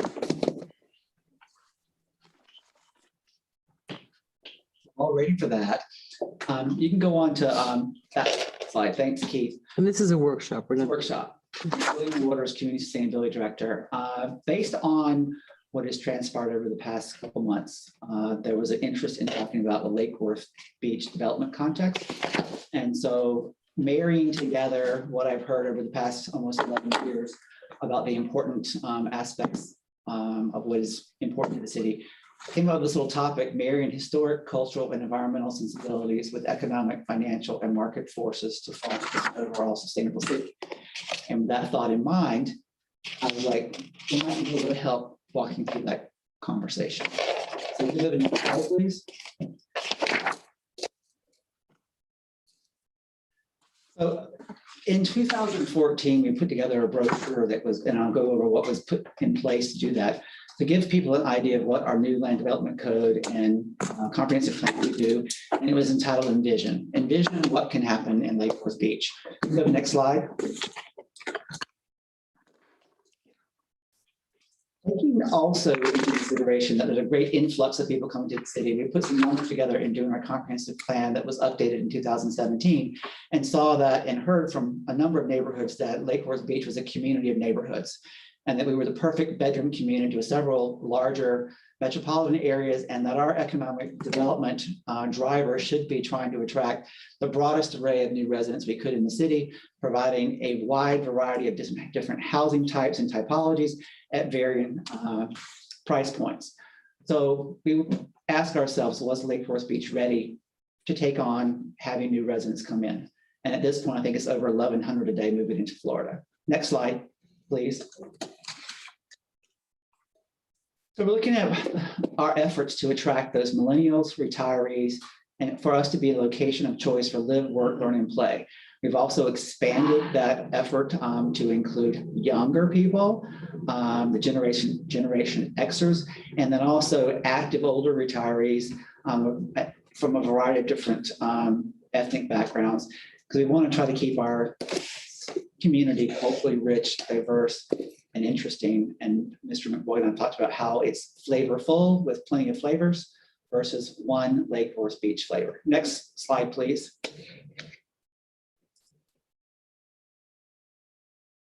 So this is a history of what we've done. This is actually before I got here. We adopted a citizens master plan. That discussions began with Shretz and a consultant in 2004. It was presented to the commission in 2007. That led to a couple of updates to the comprehensive plan. I was brought on board in 2010 under 2 administrations ago to work through further changes to the comp plan and adopting new land development regulations. So we had advisory board meetings and workshops for about 2.5 years, 2010 to 2013. The land development regulations were finally adopted in 2013 in August. We've also done 3 updates to the comprehensive plan, one in August 2012, one in December 2017, thereabouts, and then another one into the year 2018. To get the word out that Lake Worth Beach was ready for private investment, we held a series of land development forums. One was at the casino building, where we invited the practitioners, urbanists, land development attorneys, planners to come and understand how we want to encourage investment in the city. And then we had another one for people who were the actual investors at the Cultural Council. And both were very well attended. We won actually a regional, state, and international award for that marketing aspect. Then we had Envision Lake Worth, which was a design competition where various sites were chosen that we invited the private sector, architects, urbanists, and even some students to produce a project on a particular site to show us what they thought would be kind of cool in Lake Worth. And then it became Lake Worth Beach. We put together some other changes to the comp plan in 2019. And then we're at 2021 with a question that you all posed at our last meeting on what to do about the sustainable bonus program and how that might influence investment coming in. So this is just an image of the future land use map. I did want to bring to mind that when we adopted this in 2012, we expanded greatly the area that's low density residential, which is only applicable to single family residential density 7. We made multifamily areas smaller. We condensed some of the commercial. We moved the high traffic generating industrial to the Park of Commerce, revamped the industrial areas on the railroad track to be artisanal. If you go to the next slide, please. The zoning map also was updated. We went from, I don't remember how many zoning districts, like 27, 28, condensed those down.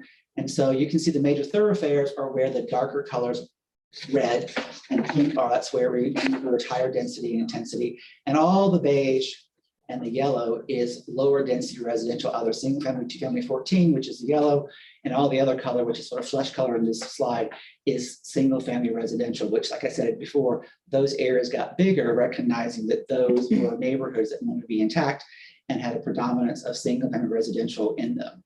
So we can go to the next slide, please. You can keep going, please.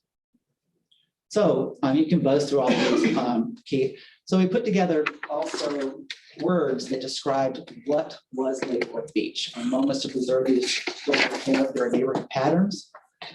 We wanted to encourage sustainable practices, stimulate a vibrant economy, and embrace participation and the endless possibilities of what Lake Worth could be.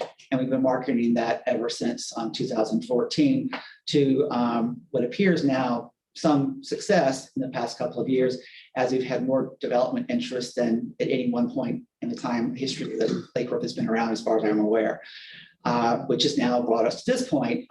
We have a lot of interest in development and investment. The market is at a point where that can be economically and fiscally appropriate. But how does is everybody happy with how we've got where we've gotten and what we're going to get out the other end? So you can go to the next slide, please, Keith. These are the various documents that regulate what we're doing: strategic plan, comp plan, future land use map, land development regulations, zoning map, our bonus program, our TDR program. And then we put out a message that our regulations are clear, concise, consistent, collaborative, and the most important thing, next slide, please. This brings us to our guest speaker and sort of facilitator. Elizabeth Potter-Zyberg is an internationally known new urbanist. She's the founder of the principal of DPZ Partners and co-design of Miami with her partner, Andres Dwani. She's a former dean of the School of Architecture, University of Miami. She was there, I believe, 18 years. She helped found the Congress of New Urbanism. They brought into the vernacular of planning neo-traditional and new urbanist planning in the early 80s. I met her in the early 90s when she was working in West Palm Beach. She brings over 40 years of town design to the table, and they won countless awards. What is notable in Florida is they designed Seaside, which was a seminal community of great renown, Windsor up near Vero Beach, the Miami 21 Form-Based Code, and in 2 new urbanism books, The Suburban Nation and The New Civic Art, she and Andres wrote together. And I reached out to her a couple of weeks ago and said, I would really appreciate if you could come in and pretend, because I know we've talked periodically over the past almost 20 years since I graduated grad school down there at UM, about the special nature of Lake Worth Beach and how it has a new urbanist fabric already. It is financially stressed. We have a variety of needs, and there's a great deal of interest in trying to preserve those intrinsic qualities of culture, diversity, history, the environment, plus at the same time facilitating economic investment and private investment to have us be sustainable over the long term. So I asked her if she would be open to speaking with you. I described it as a fireside chat, or something like a moderated discussion. And so if you'll bring up Elizabeth Keith, we're super excited to have her here. I've been trying to get her or some of her associates here for a long time, and I thought this was a perfect time to bring her and have her share her insight into what she knows about Lake Forest Beach and what she's been able to successfully do over the past 35 years in a whole variety of communities all over the country. And so I'm going to turn it over to Liz now, and hopefully she'll pop up in. Thank you very much. And I'll be here to answer some questions or. Thank you.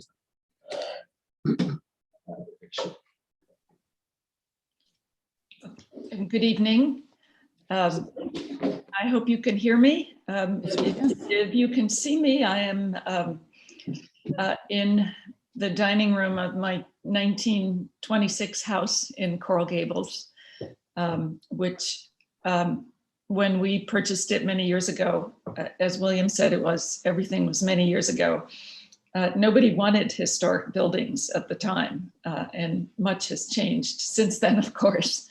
But I'm very pleased to be with you this evening. I have a great admiration, as I have had for many years, of your town, of your city, and I'm especially grateful that we could have this conversation by Zoom and not require driving for a visit, although I think we all look forward to being able to do that again soon.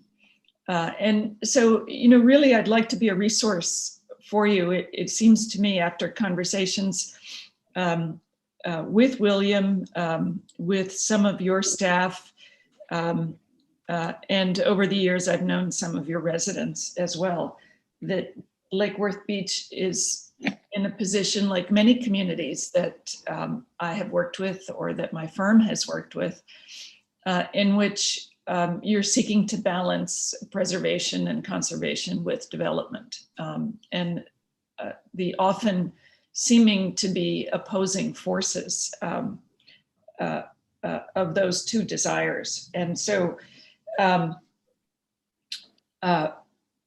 I would just point to some things that are obvious.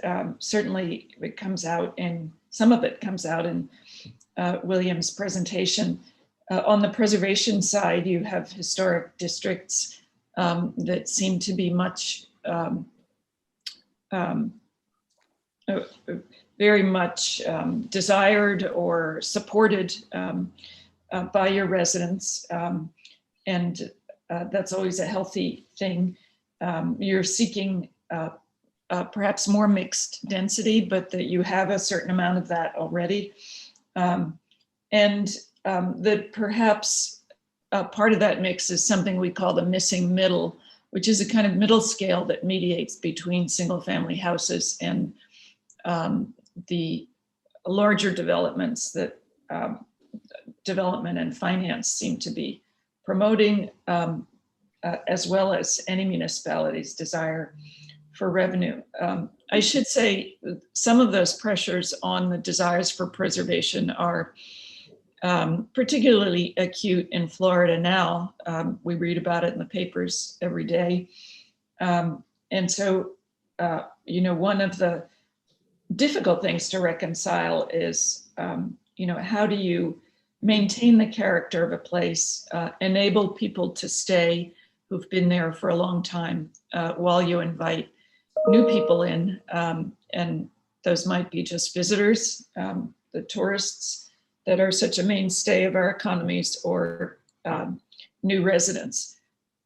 It seems difficult to imagine that the one-story, a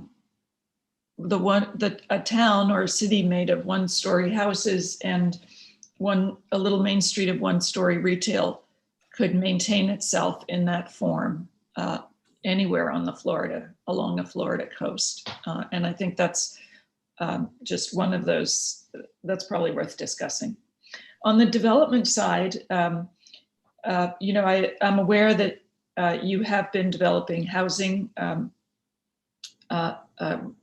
further to the west. The idea of the city as a bedroom community obviously focuses on residents, but perhaps there's a question now about workplace, because given the fact that I think everyone's considering being much closer to home in terms of work.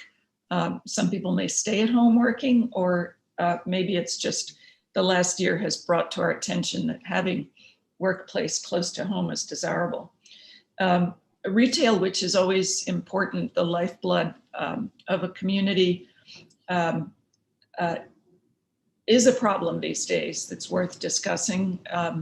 It was, in a sense, in disarray in advance of the pandemic, in advance of the lockdowns, as ever more internet purchasing was taking place. But certainly we've all learned to do that now. And I think there's a big question about what can come back.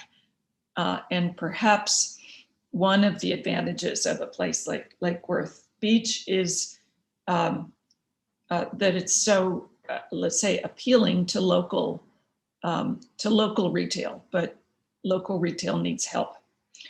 And it always needs centralized management. It's really hard to bring people in to rent retail spaces unless you have a good idea about what the mix, the desirable mix and the realistic mix might be, and how you invite them in. And, if you have many property owners, that only complicates that aspect of it. There are lots of cities along our coast, I think, that have dealt with that on their main streets, including my own, Coral Gables with Miracle Mile. Sometimes a large retail addition that's outside of the Main Street area serves as a prod, like Merrick Park did in Coral Gables. And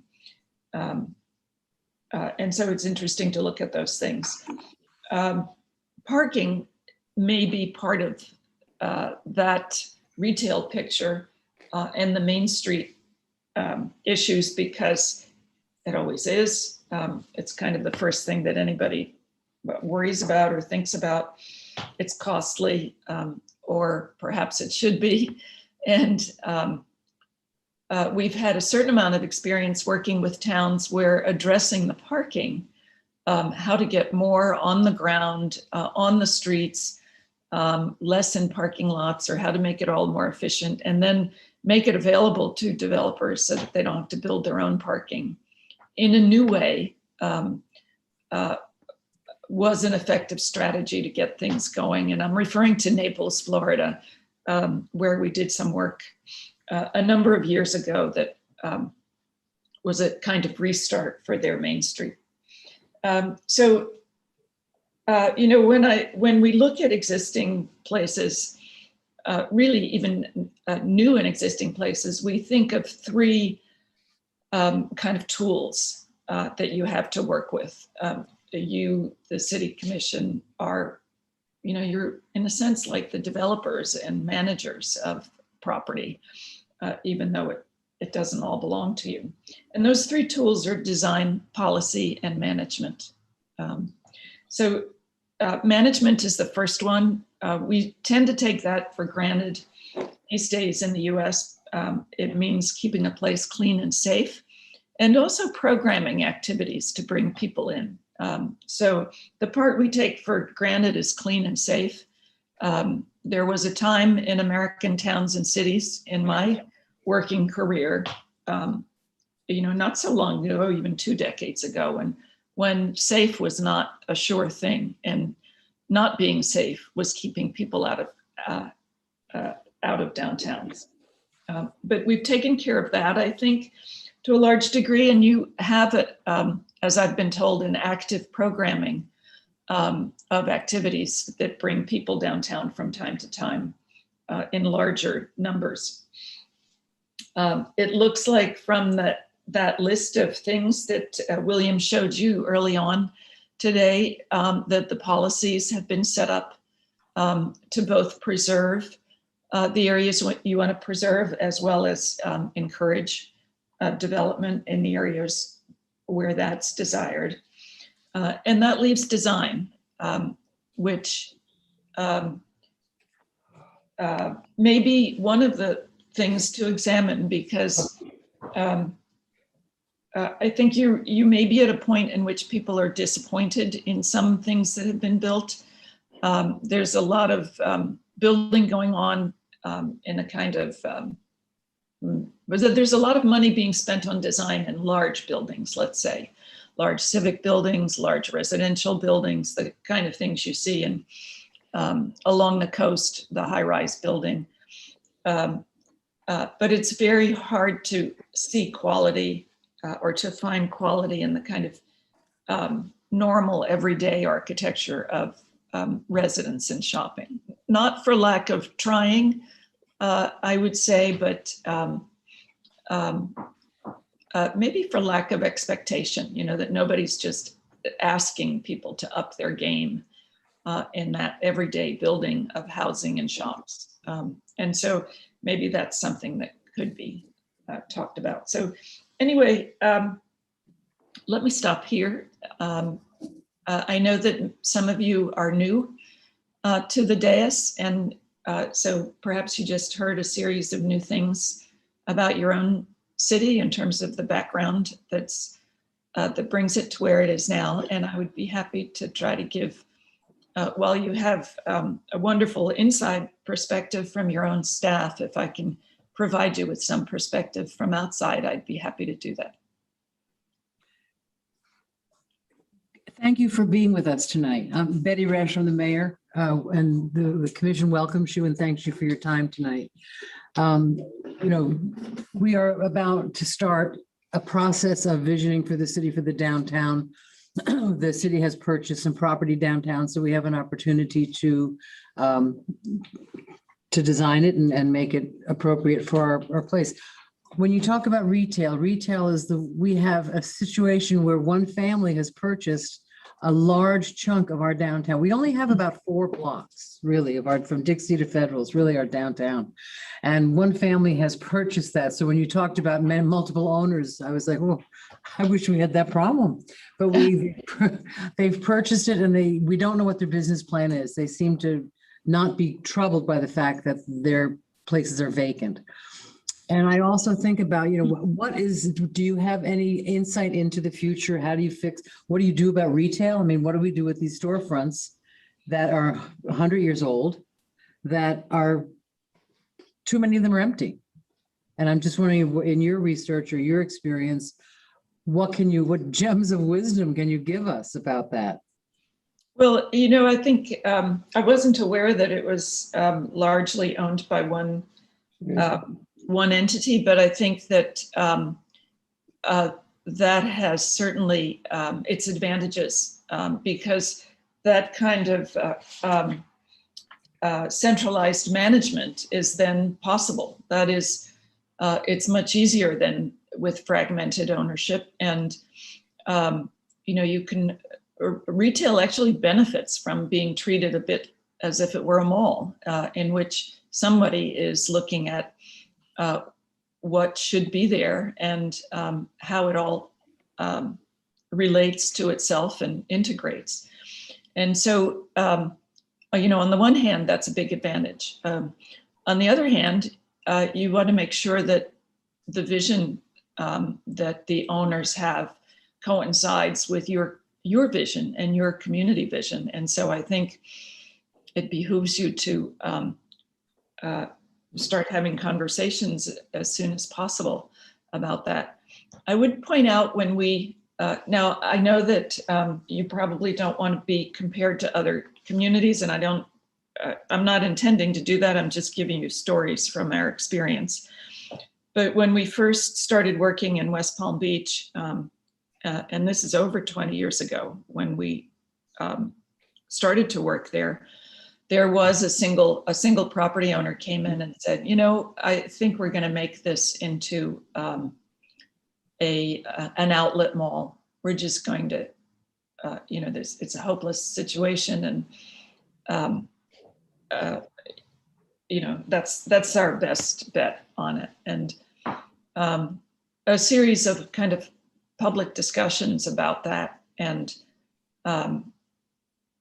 bringing in various kinds of people to talk about what the other possibilities might be, and generating other interest in order to provide additional opportunities for the owners, for that owner, was undertaken by Mayor Nancy Graham. And so, understanding that you can't just say no to something, you really have to offer other opportunities or alternatives. And maybe everybody then needs to get involved in seeking those out. So that was just in response to a condition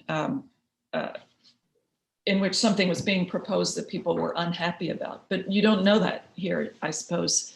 And so really having conversations with the property owners would seem to be important sooner than later. What happened to that property in West Palm Beach that they were gonna make into an outlet mall? I'm curious. Yeah. I don't know, is it City Place? Yeah. Did it become City Place? Yes, and some of it also were owners on Clematis Street. Right. So there were several different things going on at one time, at the same time. Your question? Did Naples, when you were working in Naples, did you build a parking structure? We did not. The first thing we did was a plan of improving on-street parking and coordinating some of the parking that was at the back of the buildings in a better way, so that between streetscaping and coordinating private property parking, additional spaces were found. And the strategy was to say, I'm sorry, I forget how many additional there were, but whatever, 20 or 30 spaces, that whoever was coming down the pike first with a development project could use those as part of their parking numbers. So it wasn't literally that they got to own them or anything, but it reduced the parking requirement in effect. And that was a big incentive in that situation. I understand you don't charge for parking, and one of the things you might do is really consider the parking policy before you make any big investments, to understand contemporary parking management theory and practice, because a lot has evolved and there's some very interesting things going on. And this idea that you always need more parking, and that the parking directors were including always asking for, these days is being reconsidered in many ways, not just because of the expense of building parking, but the understanding that the way people are using cars is changing as well. I believe our city manager has a question. Hey, Elizabeth, Mike Warnstein. Yes.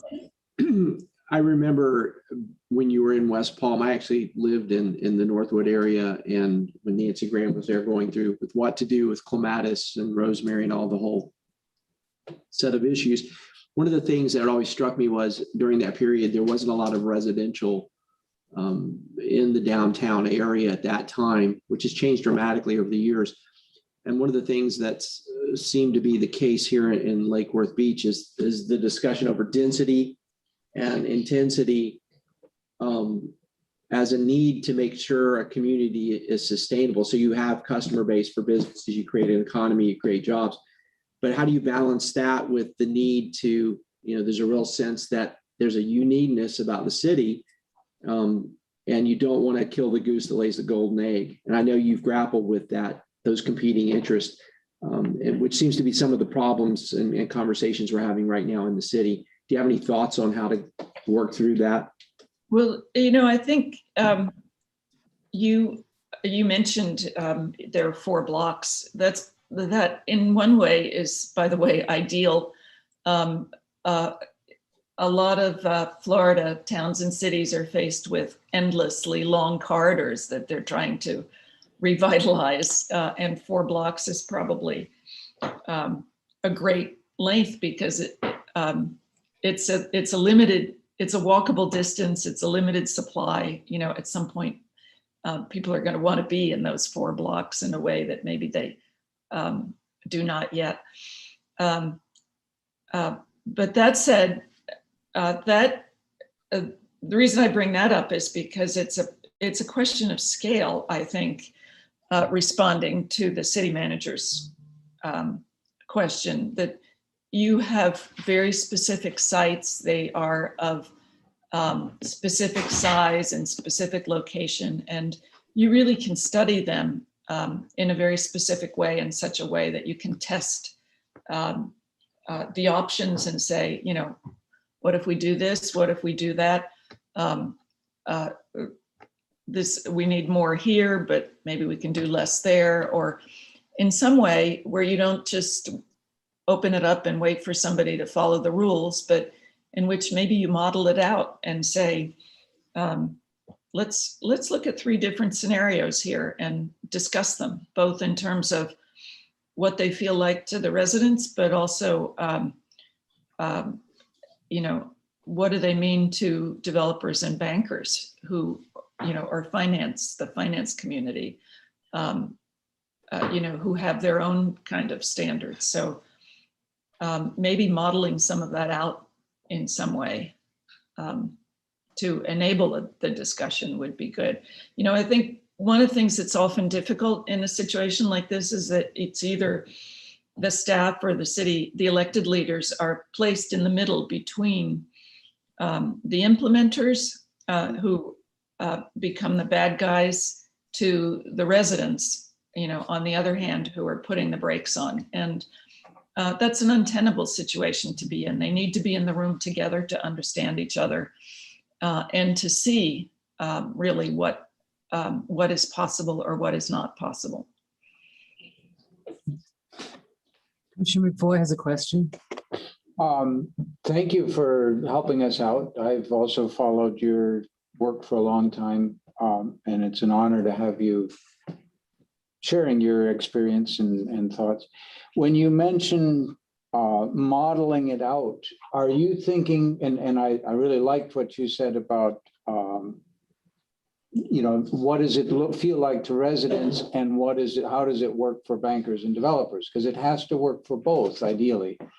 And you said model it out. Are you thinking modeling out sort of what if scenarios at the financial level, or are you thinking modeling it out in the sense of more the design side of showing what this might look like and giving a feel to residents as well as? Well, you see, when it's built, those are not 2 separate things. And so I think the modeling needs to be done in which those are simultaneously presented. And so when you're, when the building is being drawn, for instance, and you're having ideas about the parking for it, and you're also having the ideas about what can you hope to sell or rent an apartment for, at least in the first years or in the earliest projects. You know, the hope always is, and I think this is what new urbanism has brought to development, is that every successive building should be more valuable because you've done such a good job on the prior one, right? That people want to be there. But the first time out, you know, it may not be the luxury housing that someone might be expecting to build, that a developer might say, I can only do this these days. This is all complicated, I'm afraid, by the fact that for some reason or other, we're hearing that all of building is getting more expensive these days. But I think having that modeling being done simultaneously is important for people to understand what things cost, but also what the residents care about, on the other hand. Commissioner Stokes has a question for you. Yes, I had a question about just, you know, making sure that we are all in line with our understanding and our about the different philosophies and of how to make it a sustainable economy and things like that. So I keep hearing all the time, like, we have to have all this intensity and density in the downtown area, or the shops will never survive. And it's just like, that's crazy to me because shops have survived for long times without having so much concentration. And we have, I don't want the downtown to be considered just a downtown for the people who are able to live there. And only the people that live there are the ones that are sustaining those businesses, because we want all of our residents to be able to bike down there. Well, you know, it should be something that's appealing to people outside of just that immediate vicinity, I think. So I think we have to strike a balance between saying we need to, you know, what is the optimal density, right? We're not saying keep it as it is, but do we need to create that entire 4 blocks needs to be 5 stories tall? Or can it be 2 to 3 stories tall? And then we know that we're going to be creating a place that local people want to come to, like people that don't want to go into a West Palm Beach because they have West Palm Beach that they can go into, but want to go into something a little bit more charming. You know, like I don't want to sacrifice, I know, and that's what we've been talking about, but I think when we just throw out terms like density and intensity, it could, there's a very big range there for what that means. Yeah, and so I think I understand where that's coming from. And there's also always a fear that once you get started, it never stops. But I think you actually have a lot of documents, a lot of regulations in place that are already dealing with that. But you know, I think you need to have the discussion about what is possible financially these days, because and this is a little bit easier for you if there is one dominant property owner, because you don't have to have so many of these conversations. But there is a kind of it's not a formula, it's not a benchmark, but there is a kind of threshold, I guess I would say, of if you want to redevelop something, how much larger it has to be than what is there in order to justify the cost of not only the purchase, but also the fact that you're losing space that could be rentable or is being rented. You know, so not only are you going to pay twice for that space that's there, you will still have to pay for the space that you're adding to it. And so there is a kind of, it's a multiplier. It's never 2. It's rarely 3. And sometimes it is 4 or 5. And I think those are the kinds of, that's the kind of reality that one needs to encounter and then say, how do we deal with that? Is there something in that? You mentioned TDRs. I have no idea what they're doing for your community. I presume they're for the historic buildings, not for other conditions. But you know, and so what would somebody who's in the building business or in the business of having tenants, you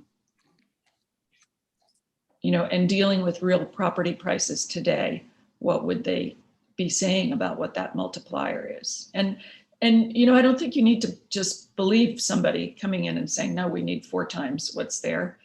I think you should be asking to see the numbers. You know, explain to us why it needs to be that way. And this is a very basic question. When you, it's Betty again. When you say modeling, you know, we talked about modeling, and I'm not really completely sure what's meant by that. Isn't that the word that we were using? If I could try and see what comes back, see if I understood it right. I think what you were saying is you have to do simultaneously the architectural and design side, which is what's going to be more important to the existing residents. At the same time, you've got to look at the financial numbers, which gets into these multipliers and things that's got to work for the bankers and developers. Exactly. And that's where some of our rubs. So it's really about designing, you know, just doing some test designing, which is not, doesn't usually get done for nothing. But yeah. But you know, there may be ways in which the discussion I think William knows that some of the universities locally sometimes take on these projects. It's not by any means equivalent to the experience of professionals, but it enables engaging that kind of discussion. The real estate program at the University of Miami, for instance, and I know FIU has one too, takes designers and real estate students and studies specific sites. They're doing one now at North Bay Village. They do that once a year in May. So, you know, that's a long time out for something that seems as if you're quite poised to get some action on. But you know, maybe it's about asking the design of a specific site, one of your city properties, to be done as much in public as possible. Right. Commissioner Maliga has a question. Hi, thank you. Thank you. I'm going to express my sincere thanks for you being here. I am a local business owner downtown. I invested here in 2009. And I often share the story that my banker told me I was crazy for putting money into downtown Lake Worth. I don't own a property, I do rent. And one of the challenges I think that we have is, and I was explaining this earlier to a couple of people, is that our demographics, when a typical business person looks at coming into Lake Worth, most people do a 5-mile radius from point of center.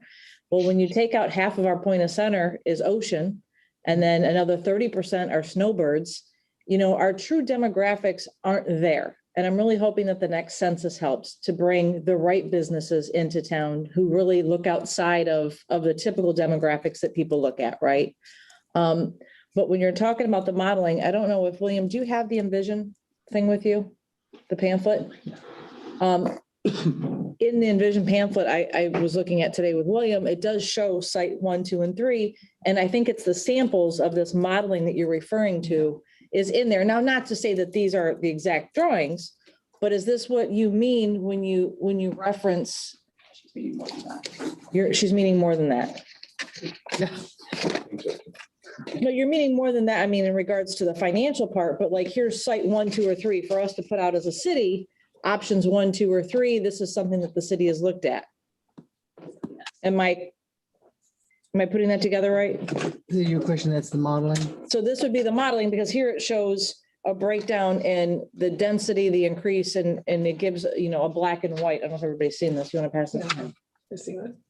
So is that what you mean by modeling? Is this what she's referencing, something like this? Referencing that, and that shows what our zoning would allow, but you got to marry that. These were done as more figure ground massing elements. We haven't tacked on an architectural style, and depending on the style, the cost could vary greatly.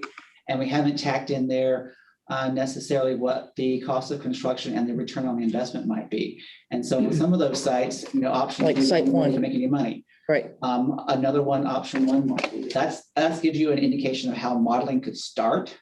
And we have done that. The original brochure included the whole hotel district. We had one of Liz's students, Stephen Fett, do some studies of how hotels could fit in the properties that we have.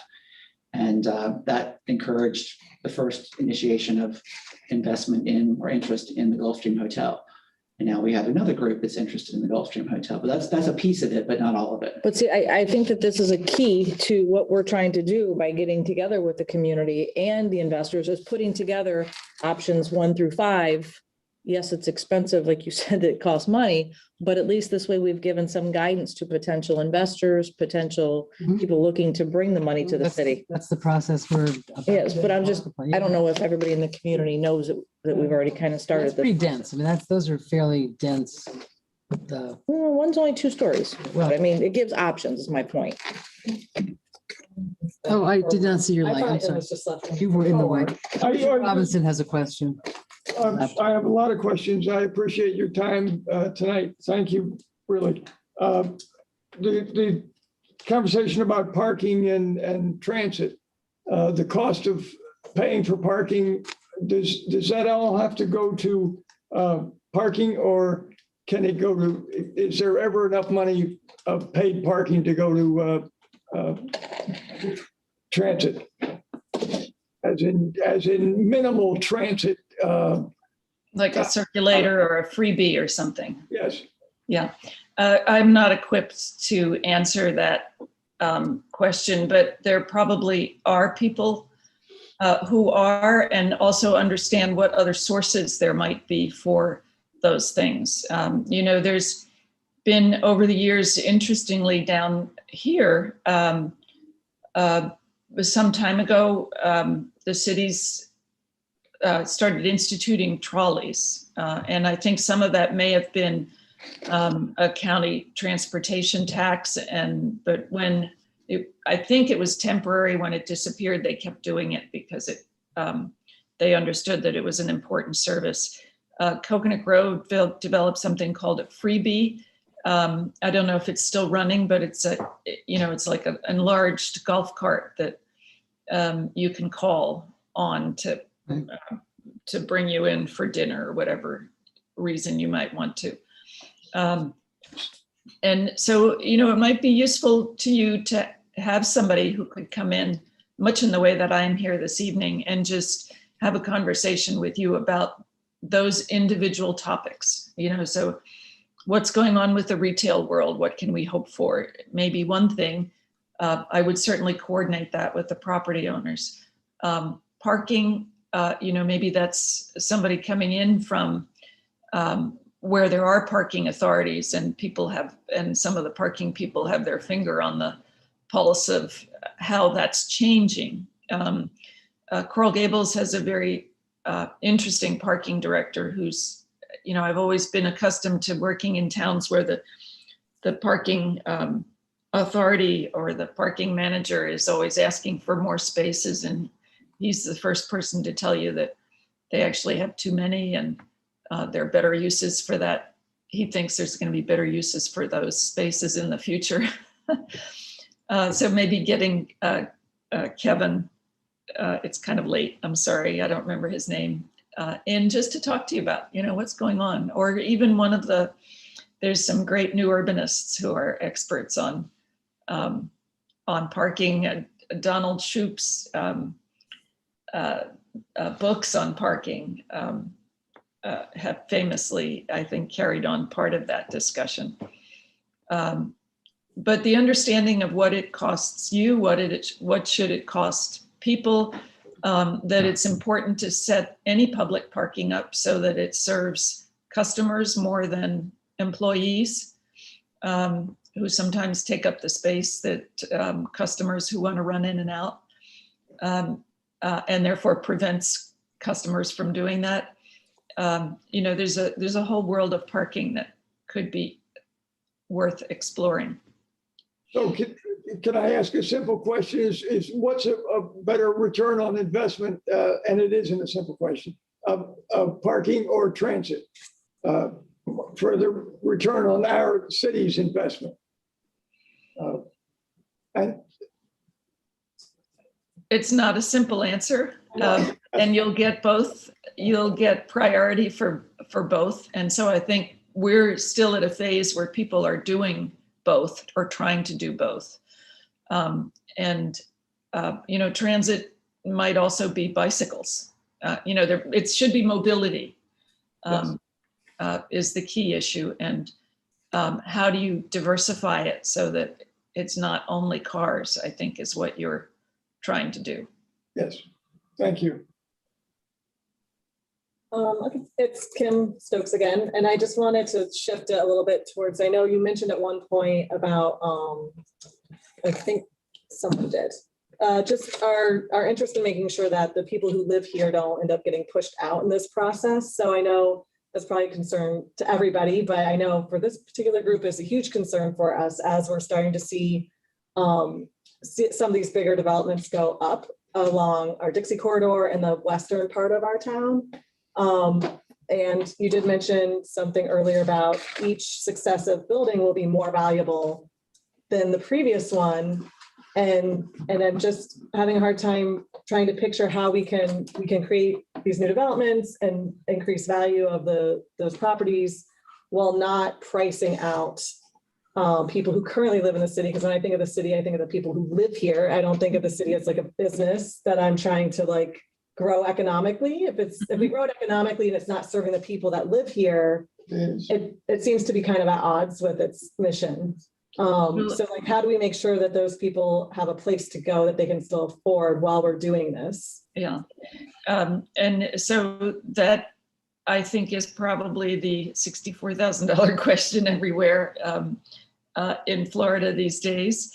But I think you can work on it, and it is a kind of a very refined or highly specific and sometimes surgical effort about how to do that. So, you can restrict the envelope of those places where you want to keep where people want to stay in their homes, for instance, and just make it very difficult to do any kind of rebuilding.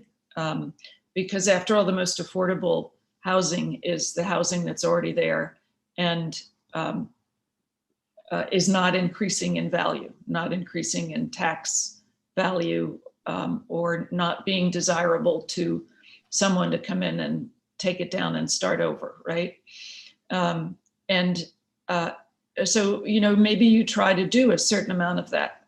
Now, what you may find is people in those neighborhoods saying, well, wait a minute, there are other places where people can make money on their property, and you're actually trying to prevent me from benefiting from my property by these restrictions. And so that's the kind of, I think that's part of the discussion is, what are those kinds of policies that you might be able to put into place that can either slow things down or try to maintain the status quo? But I think at some point, the forces that promote change are larger than we can often manage. And so, being restrictive about development may be one of the ways to do it. But I think it's not, I started out by saying there's conservation and there's development. Preservation and development is a balance. And so usually it helps if you can draw the lines somewhere and say, this is where we will do development and this is where we won't. And that's probably the hardest thing to do because everyone wants the line to move in the opposite direction, right? No matter where that line is. True. So Commissioner Robinson has a question. So you mentioned neighborhoods, you mentioned affordability. I'm good politically, I shouldn't say AD accessory dwelling units, but it's, I feel, an important part of affordability and accessibility. And how do you feel about ADUs? That's a yes and no question. So, but it's geographic. You can decide where you want them and where you don't want them. That's what we did when we wrote the Miami 21 code. There's a history of ADUs in South Florida development. I have one in my Coral Gables yard. They were all over the city of Miami historically, but then they were outlawed. And some neighborhoods decided that they liked having them and that they wouldn't mind adding them. And other neighborhoods said, no way. We don't want additional cars. We don't want additional people. And so I wonder whether you could, whether that's something that could be parsed out by area. I don't know if you've ever thought of doing that. The good news is that the state of Florida has said it's not a change in comprehensive plan density to add ADUs. And you might think of it as a way to enable people to stay in their homes because they can be landlords as well as living there. That's particularly, could be particularly useful for an older population, people on fixed incomes, even to allow them to have another person in the main house with them. So those are all kinds of probably tricky things to discuss, but I think we're in a time where you should at least consider and talk about everything before you make the decisions. And there is a lot of assuming the worst, of course, that always happens, and fear of that discussion, but sometimes surprising results can occur. Thank you. I'm sorry, it sounds a bit Pollyanna-ish, but. I love it. It's nice to hear once in a while. Mr. Bornstein has another question or comment. Yeah, Elizabeth, one of the things we grappled with over the years was trying to create and sort of playing off of Commissioner Stokes' comments. We have approached it from a business model in a lot of ways because we've grappled with, and I think I had said the other day, we were at a 30% poverty rate. We're now down to 25% poverty rate. Our median income, our household incomes, it really is a city that with a high tax rate, and then you include on, we have debt service for bonds trying to catch up for infrastructure that goes back 50 years of need. There's just tremendous need, and we can't barely keep up with the budget cost of running the city and maintaining everything we have to maintain, much less get ahead and provide the maintenance and the programming that the residents are clamoring for. So you've got all these competing financial constraints. And so the areas that William showed on the map of the corridors, we kind of got hung up on the 4 blocks downtown. It really goes Dixie Highway, 10th, 6th Avenue, Federal, and A Street to the bridge in a lot of ways, is the areas outside of the neighborhoods, because we really didn't go into the neighborhoods when there was conversation about displacing people. There's no intent to go into our really cool, funky, historic neighborhoods and tear down blocks with a D7 Caterpillar, bulldozer. That was talked about years ago. But I think the current plan was about focusing intensity and density in those corridors. Given all those statistics, is there some sense that you have, or you've worked in cities with this kind of statistics, that there's a target of a healthy balance between your poverty and your middle class and your upper income earners? Is there some kind of indicators that you look for beyond those when you're looking at how many units should we be pursuing to make our business model work? I use business model in the sense of a city that actually can afford itself. Right. Is there some advice or indicators that you've looked at in past in poorer, struggling cities? I'm sure there are. I don't have them at hand. And I think probably some of the government associations could give you examples, but I would be surprised if anybody said there was an ideal mix, because the natural and very realistic condition of cities and towns is that they're constantly changing. And you can probably, there's probably memory of ideal moments. It used to be when we started out 20 years ago that people would remember 1947, the time right after the war.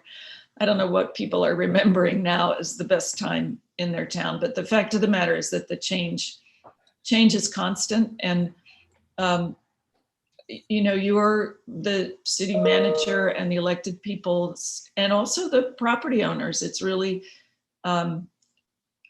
in a sense, your responsibility to constantly be managing that change, and there are always surprises.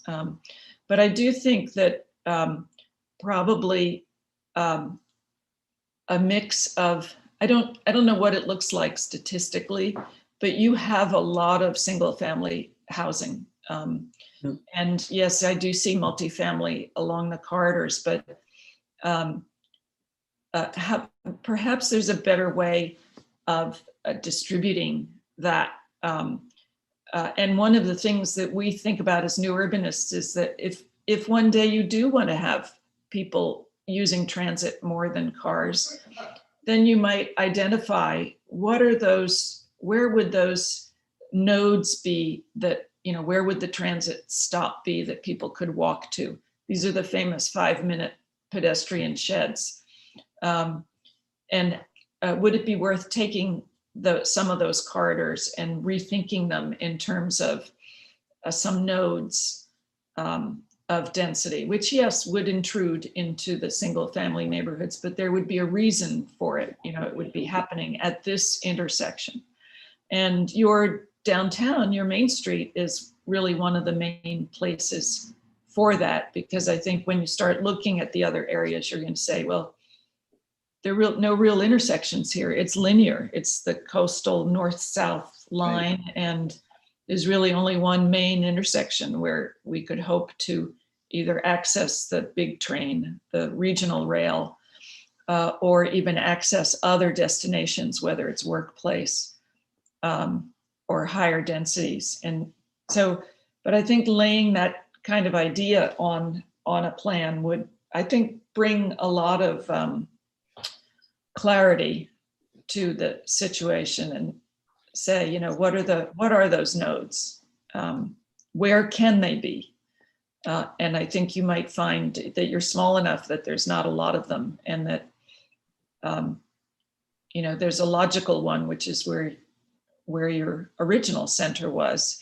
And now you may be, I don't know what this really looks like, but you may be growing them up to the west as well, because of course, the space around the train station, and you know, people also want to be around the highway. So, and we do have TODs around the train stations planned and existing.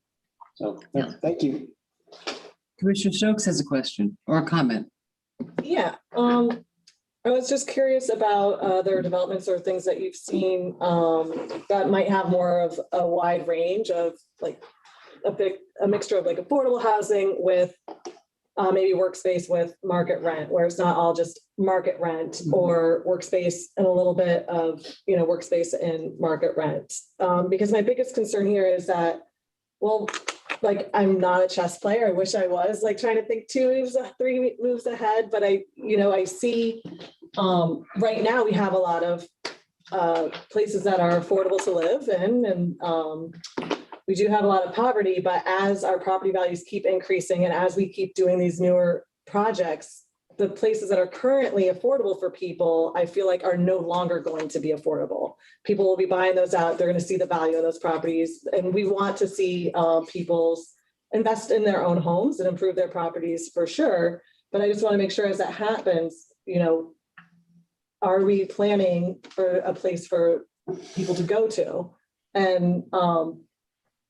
And I just always wonder if we want to have some of these developments that have a wider range, instead of saying, well, we need all these developments to bring in, you know, certain demographics or certain income levels, because that's what we feel like we're missing right now. But like even my own neighborhood right now, if I were to try to buy into there in 5 years, wouldn't probably even be able to afford it. So I feel like we need to kind of account for that in our planning. I don't know if that's something you've been. Yeah, you know, and it might be useful if you were to have a kind of series of experts, little seminars, to have somebody from who produces funded housing or supported housing. There's a different range of that, of course, from outright public funding to tax credits to people trying to do affordable market rate, and trying to understand that picture better in your region could be interesting. I think the people who produce affordable housing, which is of course in most cases workforce housing, it's just trying to get the people who do the everyday work of communities to be able to live in them, usually have to engage very complex funding programs or various sources to buy down the cost of both land and construction.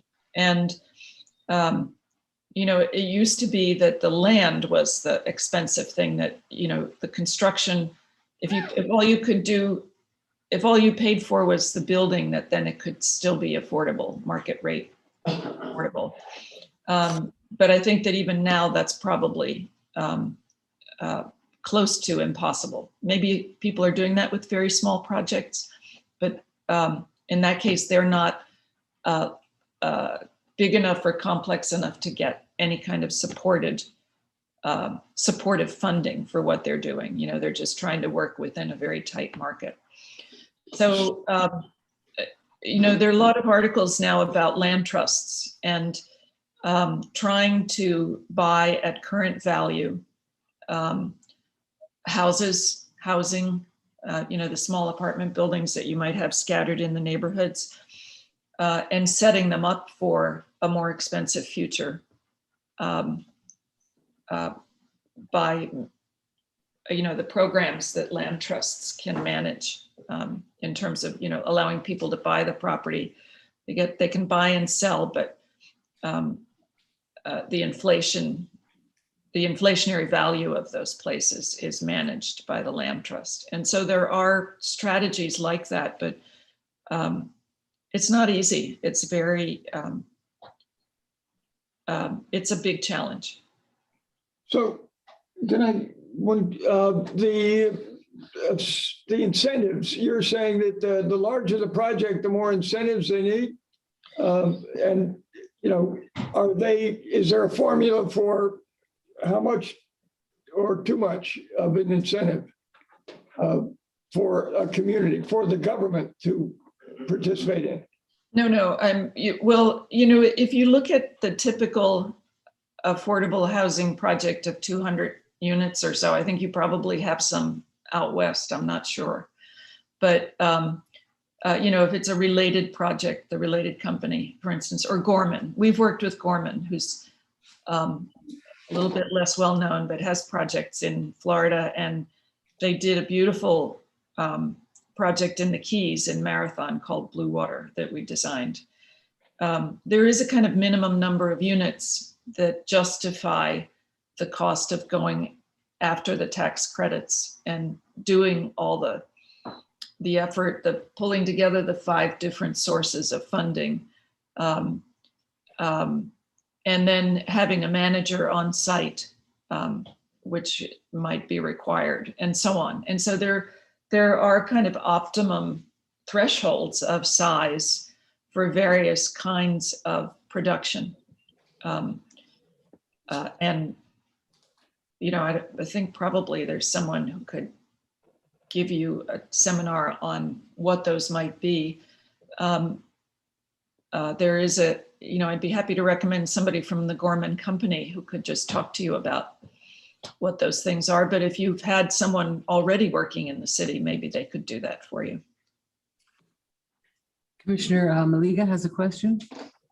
What is your take, because we are a town of cottages and 25-foot lots in the single family homes, what is your opinion on small tiny home communities that addresses the affordable aspect that Commissioner Stokes is speaking on? Also, in my opinion, it keeps with the character of our small cottages and our small footprints. What is your take, or what have you seen out there with tiny home communities instead of big gated communities? Well, you know, I think I know a little bit about this because my partner has been designing them. He's really started to address especially the mobile home production industry in terms of market rate affordability. This is a longer story that we could give you, but what could be interesting, and you know, Los Angeles just ran a competition, which I think Dwell magazine published, about how to take a residential lot. I think it might've been a 50-foot by 100 or 120, whatever the typical Los Angeles lot is, and to put 4 to 6 units on it, which were kind of tiny homes. And I haven't read the article completely. I just noticed that it exists. I knew about the competition. So, you know, you're asking a question that many communities across the country are asking, precisely because of this issue of affordability. And I'm sure you've read that there are communities that are saying, we're now going to start allowing up to a fourplex in a single family neighborhood. So, you know, there is material out there to look at that people are working on. I like the idea because it promotes affordable homes and market rate homes, but it also promotes home ownership. Instead of concentrating so much on density of apartment buildings, it adds to the character of the fabric of your city. And, to me, it's something that I think that could be beneficial for us to explore in this bigger plan that you're talking about, this modeling plan especially. And, one of the, I think something that hasn't been explored very much is how you could enable existing property owners, homeowners, to be able to do that on their own property. So it's not, it's hard enough for a developer to do that, the whole implementation aspect of it, buying the property in order to do it, but the homeowner already owns the real estate, so there's one cost which is not there. So is there some way to enable people to, I guess this goes back to the ADU question also. Exactly. Right, yeah. To make additions that enable a single family home to become a duplex or a triplex. And then of course you do have to worry about what do you do about the cars? How do you manage that? But the natural affordability that existed in cities decades ago were the triplexes, the triple decker in Boston or Cleveland, where people weren't overrun by cars then, but San Francisco. But the family owned, the owner lived in the house and rented out, which is a great way to, the landlord makes sure that people behave because it's their own house. But there's also public transportation in places like Boston and San Francisco. That's one of the drawbacks that we have. I have a question. As developers come to us, and they are coming to us, should we expect that they offer something to, we're working on sustainability bonuses and things like that, but, I kind of want a developer to say, we're going to do this and we'll take your sustainability bonus, whatever that is, but here's what I'm going to give to your city. Here's the thing I'm going to give to the city, or the fund that I'm going to give to the city, a park, a fountain. I mean, I've talked to some developers, and that's the natural course of what they do. Is they don't just come and say, we want to, we want your sustainability bonuses, and your ad valorem taxes are going to go up, and it's going to be jobs, and it's going to be great. But here's what we want to do for the city besides this project.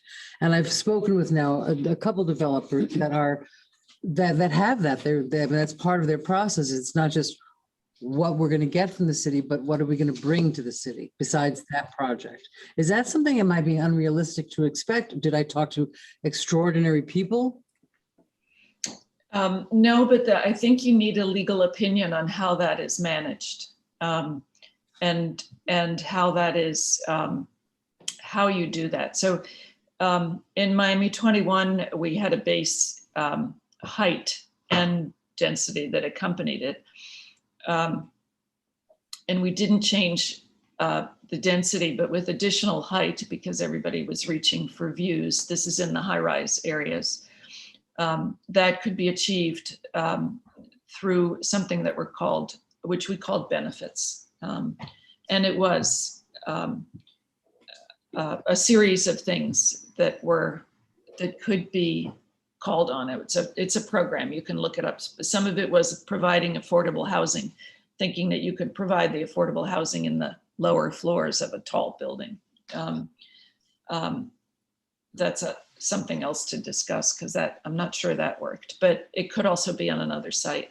Historic preservation, the transfer of development rights was attached to that as well. Park space, civic space, the things that a city does find hard to add to its own program of property ownership or services. the fire station, the police station, things like Library, that. things like that, yeah. But that really I think you do need a legal opinion on how that's managed within the regulations, because of course you're not supposed to be paying for zoning. Right, I mean, it's more of a theoretical question or a philosophical question. Should they come to us with their hands open, one hand open and one hand with something? It's just, in terms of a philosophy more than, obviously it would have to be fine tuned, but. Well, and I think that that's something that can be considered when there is a considerable amount of money in question, where the funding is going to be coming from other sources, where the payout is happening over many years. But at the scale that you may be interested in, at least in some areas, I think it might be hard. Perhaps the best thing you can ask for is excellent design, so that every single small or medium-sized building that goes in makes a contribution to overall quality. I like that. Sorry.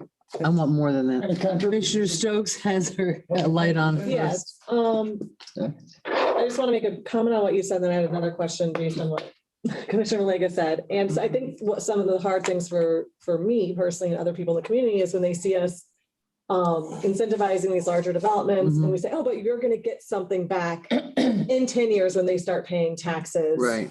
And we're right now, giving them a lot of incentives, and they're not even, we're thinking, oh, in the future, someday in the future, we're going to see, the fruits of these labors. So I'd like to see something that is a little bit more immediate in the benefits that we're seeing, but I don't want to go on about that too much. I was curious about pocket neighborhoods, because I know when you were mentioning the tiny home neighborhoods, I didn't know if that was something different or not. And we have somebody here in the audience who loves them, and I was never heard of them, and they seem like a cool thing.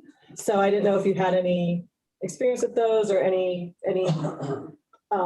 you'd like to talk to us about with a pocket neighborhood that seems like. So, that concept, you can find books on it, came out of a historical prototype that existed certainly all over the country, but the first one I saw was in Sacramento, and it was 6 or 8 little houses with their side two in a row of, let's say 4. Let's say there was 8. So here's where I should be drawing if I was teaching in the studio. But you could imagine it was, I think, a 100-foot lot. Or 2 50-foot lots, something like that. And each one had 4 houses sideways with the front porch facing a shared lawn. That's the kind of concept of a pocket neighborhood. There's a shared lawn and a series of homes looking or being entered,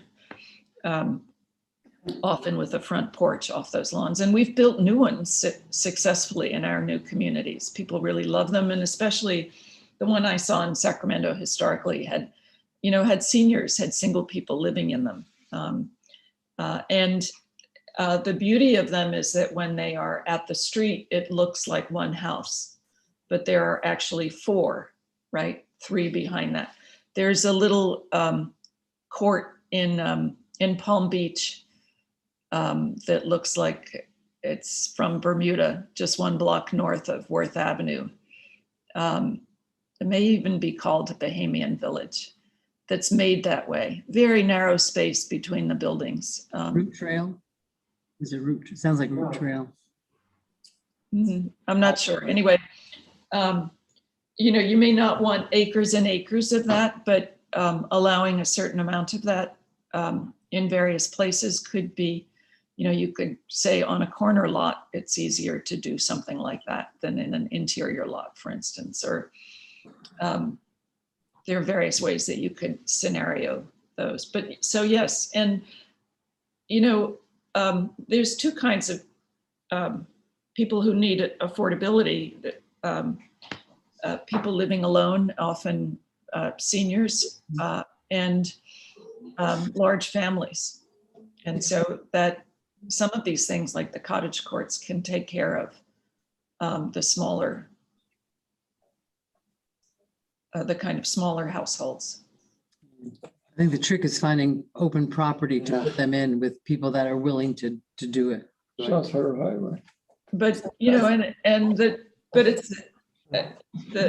it could be very beneficial to homeowners to develop those, by making additions to their own houses. We have, one of my partners wrote a book called Sprawl Repair, and she had some illustrations of how you could, if you were willing to give up the front setback, Right. Which I don't know what it is in Lake Worth, but in many cities in Florida, it's like 20 feet. Right. You can do a significant addition that could, and if you gave very careful architectural guidelines, you could develop a whole new look for a certain part of the city by enabling people to do that. Now, the question is, how do you help the individuals who live there do it rather than, but it's their choice. They may be willing to just sell it to a small-time developer who would do that. And then that is a way of one way of making money from your property. Commissioner McVoy has a question. I'm coming back to a couple of things you mentioned earlier. You mentioned at one point the missing middle, that something between the single family neighborhoods and the larger things. And you mentioned the importance of design. And I'm thinking about things in our downtown, that 4 blocks sort of area, that how, do you have any suggestions of how you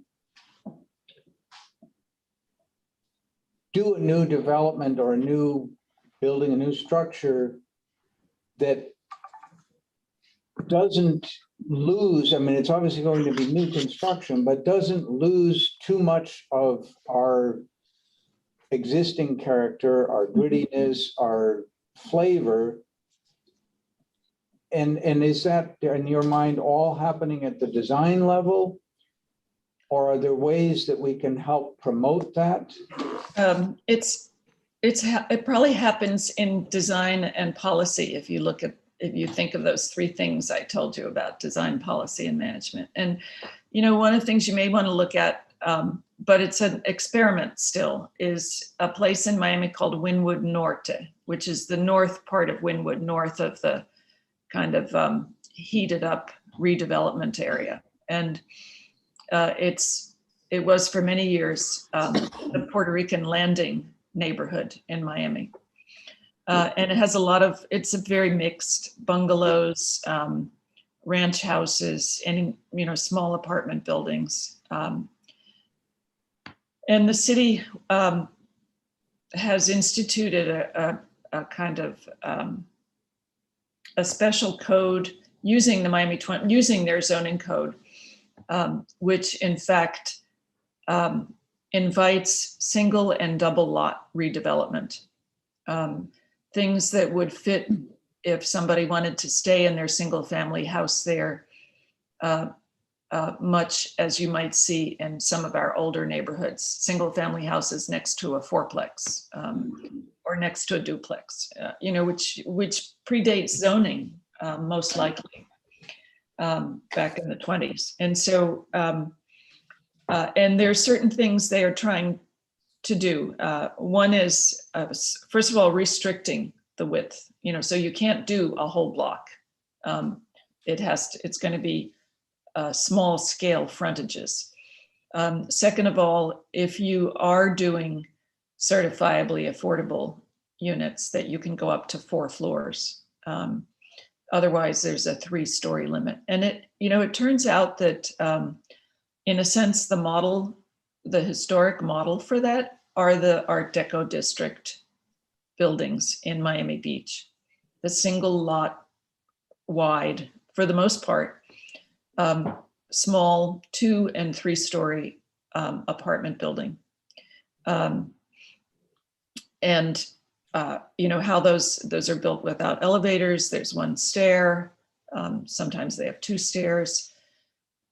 And there's maybe that's even less than that missing middle, but those are usually of an affordable size. And they may be I'm not saying that that's the best thing for next to Main Street. You really probably could have a little bit more there, but if you're thinking about enabling that kind of change in density in other places, the kind of compatible with the single family house. But what I was pointing to were the kind of series, the 3 or 4 controls, additional controls that were being put in place to try to encourage small developer, small builder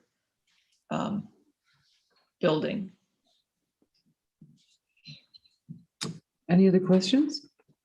Nope. This is awesome. Yeah, this is so, Thank you for the education. Yes, Yeah. thank you. Amazing. Can we reference, or will you be able to reference some of the experts in the other fields that I'd be happy to do that. William has a note on that. All right. Thank you. thank you so much. Fantastic. We feel like we have a great opportunity here in our city Oh, to yeah. go. Education. It's worth trying to get it right. Right, exactly. Thank you. Thank you, Elizabeth. Thank you. We appreciate your time. It was a pleasure.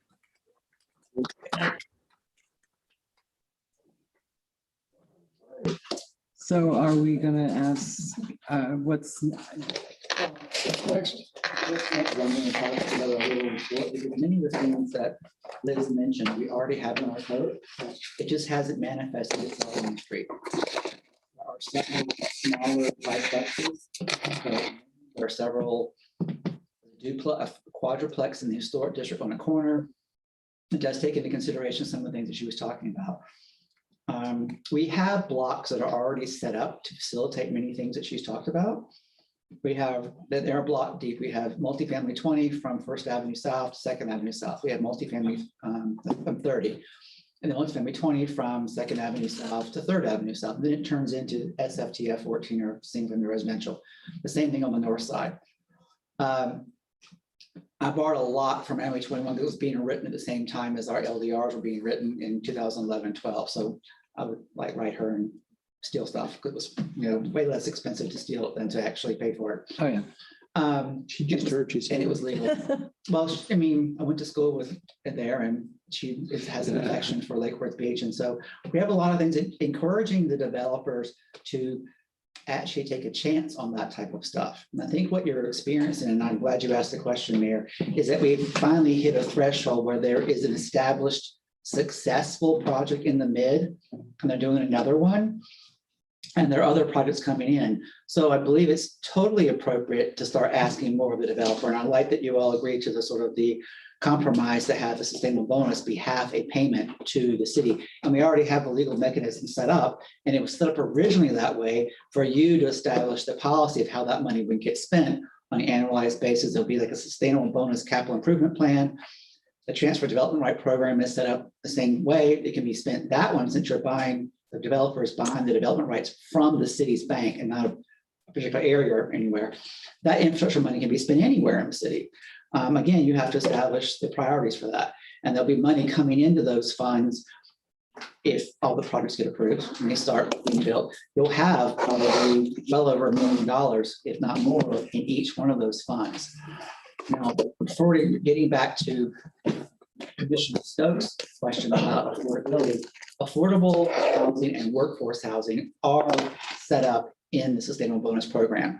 So what you could in theory do, and that's maybe one of our discussion points, is that versus the state developer paying the city their commensurate value of sustainable bonus as a check to the city, you dedicate X number of units to be affordable and incorporated in your project. Mm-hmm. And what has been successful initially is that all the housing, the first almost 500 units built that was multifamily, was all dedicated to be affordable. La Jolla is affordable.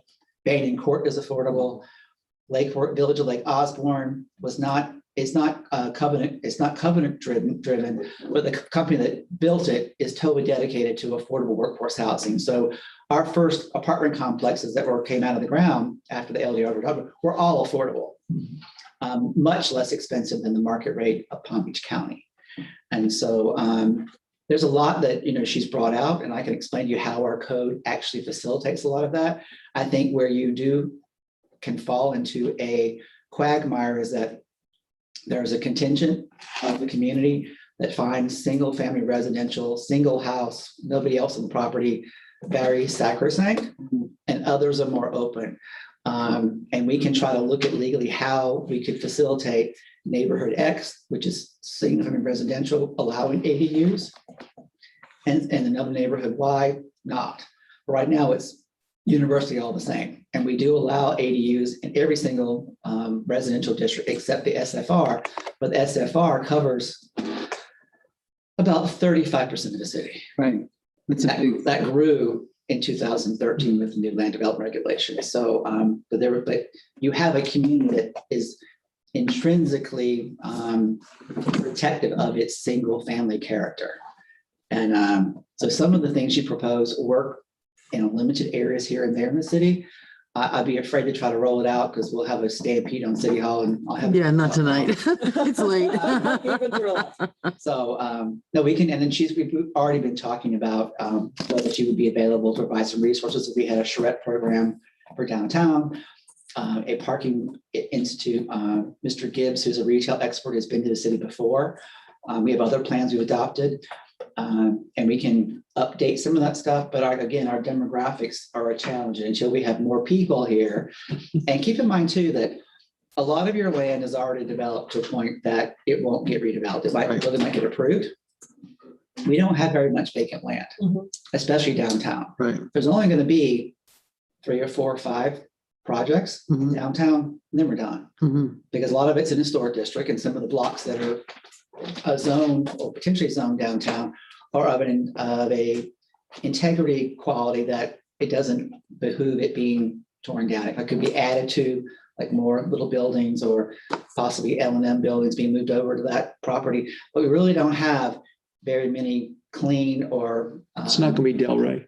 We just don't have, in our downtown literally is only 3 blocks north to south and 5 blocks east to west. Much of that is in the historic district. And I don't think anybody wants to see the buildings along Lake and Lucerne torn down, but there are a few hodgepodge vacant parcels, like the parking lot that's privately owned behind where Andy's business was, that could become something. But if you look at it all in context, there isn't much unless something catastrophic happens and we have a hurricane or building. Which is why the L&M project and the K Street, we have them now, that's the one opportunity we have to sort of get it right. What? We got to get it right. Got to get it right. There you go. Commissioner Stokes, do you have a question? Maliga. You're Maliga. Thanks. You're Stokes. Yes. I think I'm old. It's the green. It's the green. Everybody looks alike. A quick question. I know that some of the problems that we have when it comes to people building in the city or adding a garage, let's say, is that we have the 5-foot setbacks, we have FAR, and we have all these compilations that sometimes once you put it together, you give somebody 300 square feet to build a garage when they've got an exuberant amount of land. So how do we, and maybe this is a conversation for later, how do we address those things to make it to where people can enrich the value of their own land and increase the value of the neighborhood, but without having all these limitations? Yeah, sometimes it's hard. I mean, there are some of our stuff is a little overkill. I don't know how we address that. We can, and some of it was set up to that whatever came out the other end was formulaically similar in nature, mass, bulk, height as what was already there. As we move along, of course, codes need to be revisited and can be updated, but it is a mechanism to keep somebody from building an overbuild. And we have some buildings that, under our old code, 20-foot setback from the front, 15 from the back, 5 on both sides, 2 stories tall, the gigantic box. Right. And you can't let that ever happen again.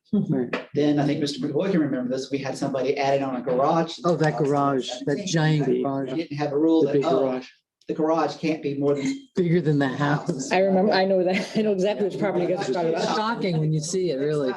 So we can look at relaxing or opening some things up, but do it carefully so that we don't lose. Right. No, I agree with you. I agree with you. Yeah. But at the same time, we want to promote people improving, or not ADUs, but improving the value of their land, however we decide to do it in the future. Choose to impervious service. you know. Yeah, I mean, we talked last week about the wrapper, you know, the 360 view of historic and the tinted glass, you know, like, I think there are some things that have come up that are just like, really?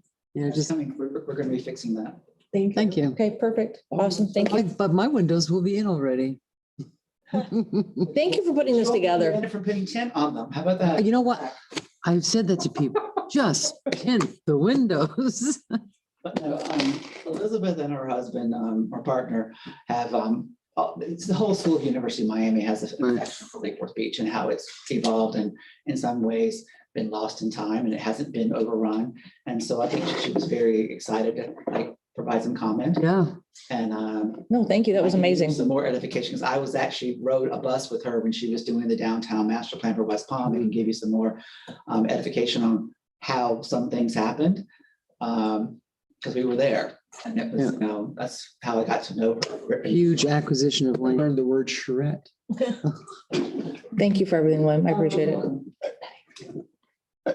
Mr. Robinson. Just two things. Do you think it's possible to get the major property owners together in one room and with a good moderator and address? The major property owners were the Peters family, Mr. Siglias. Wagner, the Samaglias, and there's another gentleman, I think his name is left me. I don't know whether he's incapacitated, but I understand that some of his properties, it's almost concerned, may be going into a trust, and they may become available. That's been rumored for about 6 months now. It's Mr. Silver, maybe. I don't know. And then there's the block that just. And they're the majority of the properties. And then Mr. Kiston bought, you know, the parking lot and where the distillery may still be going, the distillery. So is that a source to help us plan for the future?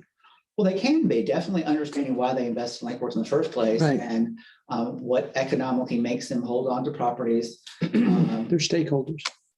Yeah. So the other question. Now, the last time that we did ask that question, it was interesting. It's like, I bought and I'm waiting for someone to do something. And I'm like, well, if you're not willing to invest to make something happen, why would somebody else be? Yeah. And agreed. That was a rhetorical question. And that some of those properties are how we ended up with the L&M properties. Agreed. Yeah. The other question was if we're going to doing approximately 1,000 units in town in the next 2 years. Hopefully. Well, if we don't at least ask about public some sort into a fund. I talked about cooperative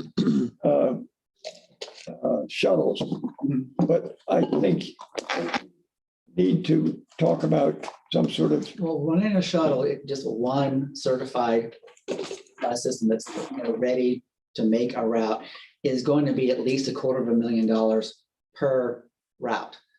And that's a big per year per year, right? Recurring every year, a new bus every probably 7 or 8 years.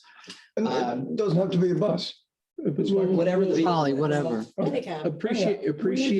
We need to talk about anybody that's getting incentives to talk about transportation. Appreciate service downtown. That density is very closely linked to being able to do mass transit. It works in big cities. Yeah. Y'all know that. That critical mass, I don't know that we've reached it. No. Lolly, the trolley went away because nobody wanted to pay for it. And it hasn't come back because we don't have the critical mass of ridership. So there's a formula for that, I'm sure.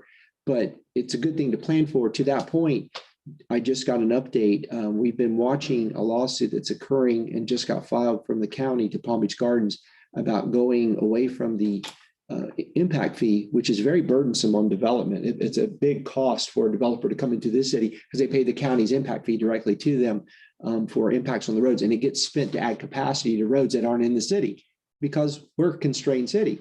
So the move towards mobility fees is something that this commission now watching this case, and you may want to consider joining in that conversation as well, because I know my conversations over the years, our conversations with Boynton and Delray and the other cities are watching this very closely, because that way developers would pay into a mobility fee that you would then have jurisdictional direction over, whether it's covered bicycle paths or whatever it is to meet the transportation needs that you see fit for the development in your community, not an infrastructure fee defined by state statute that's only for increasing capacity, which you can't do in this city, do on Jog Road.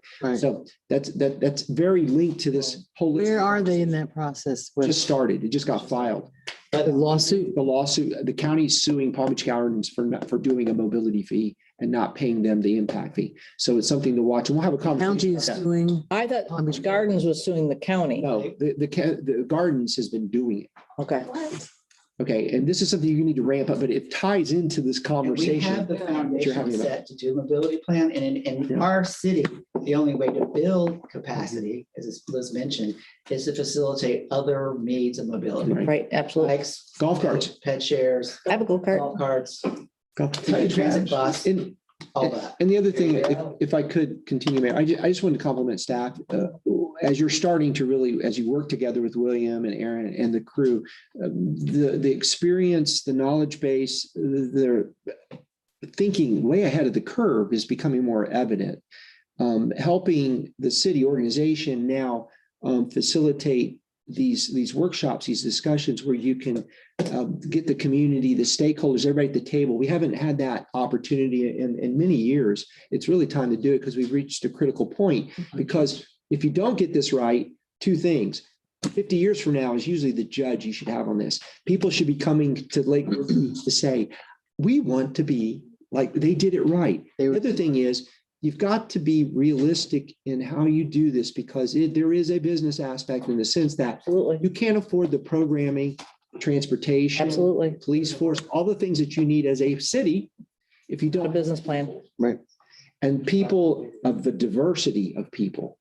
And you can do those things. You've got the horsepower and the knowledge base and the experience.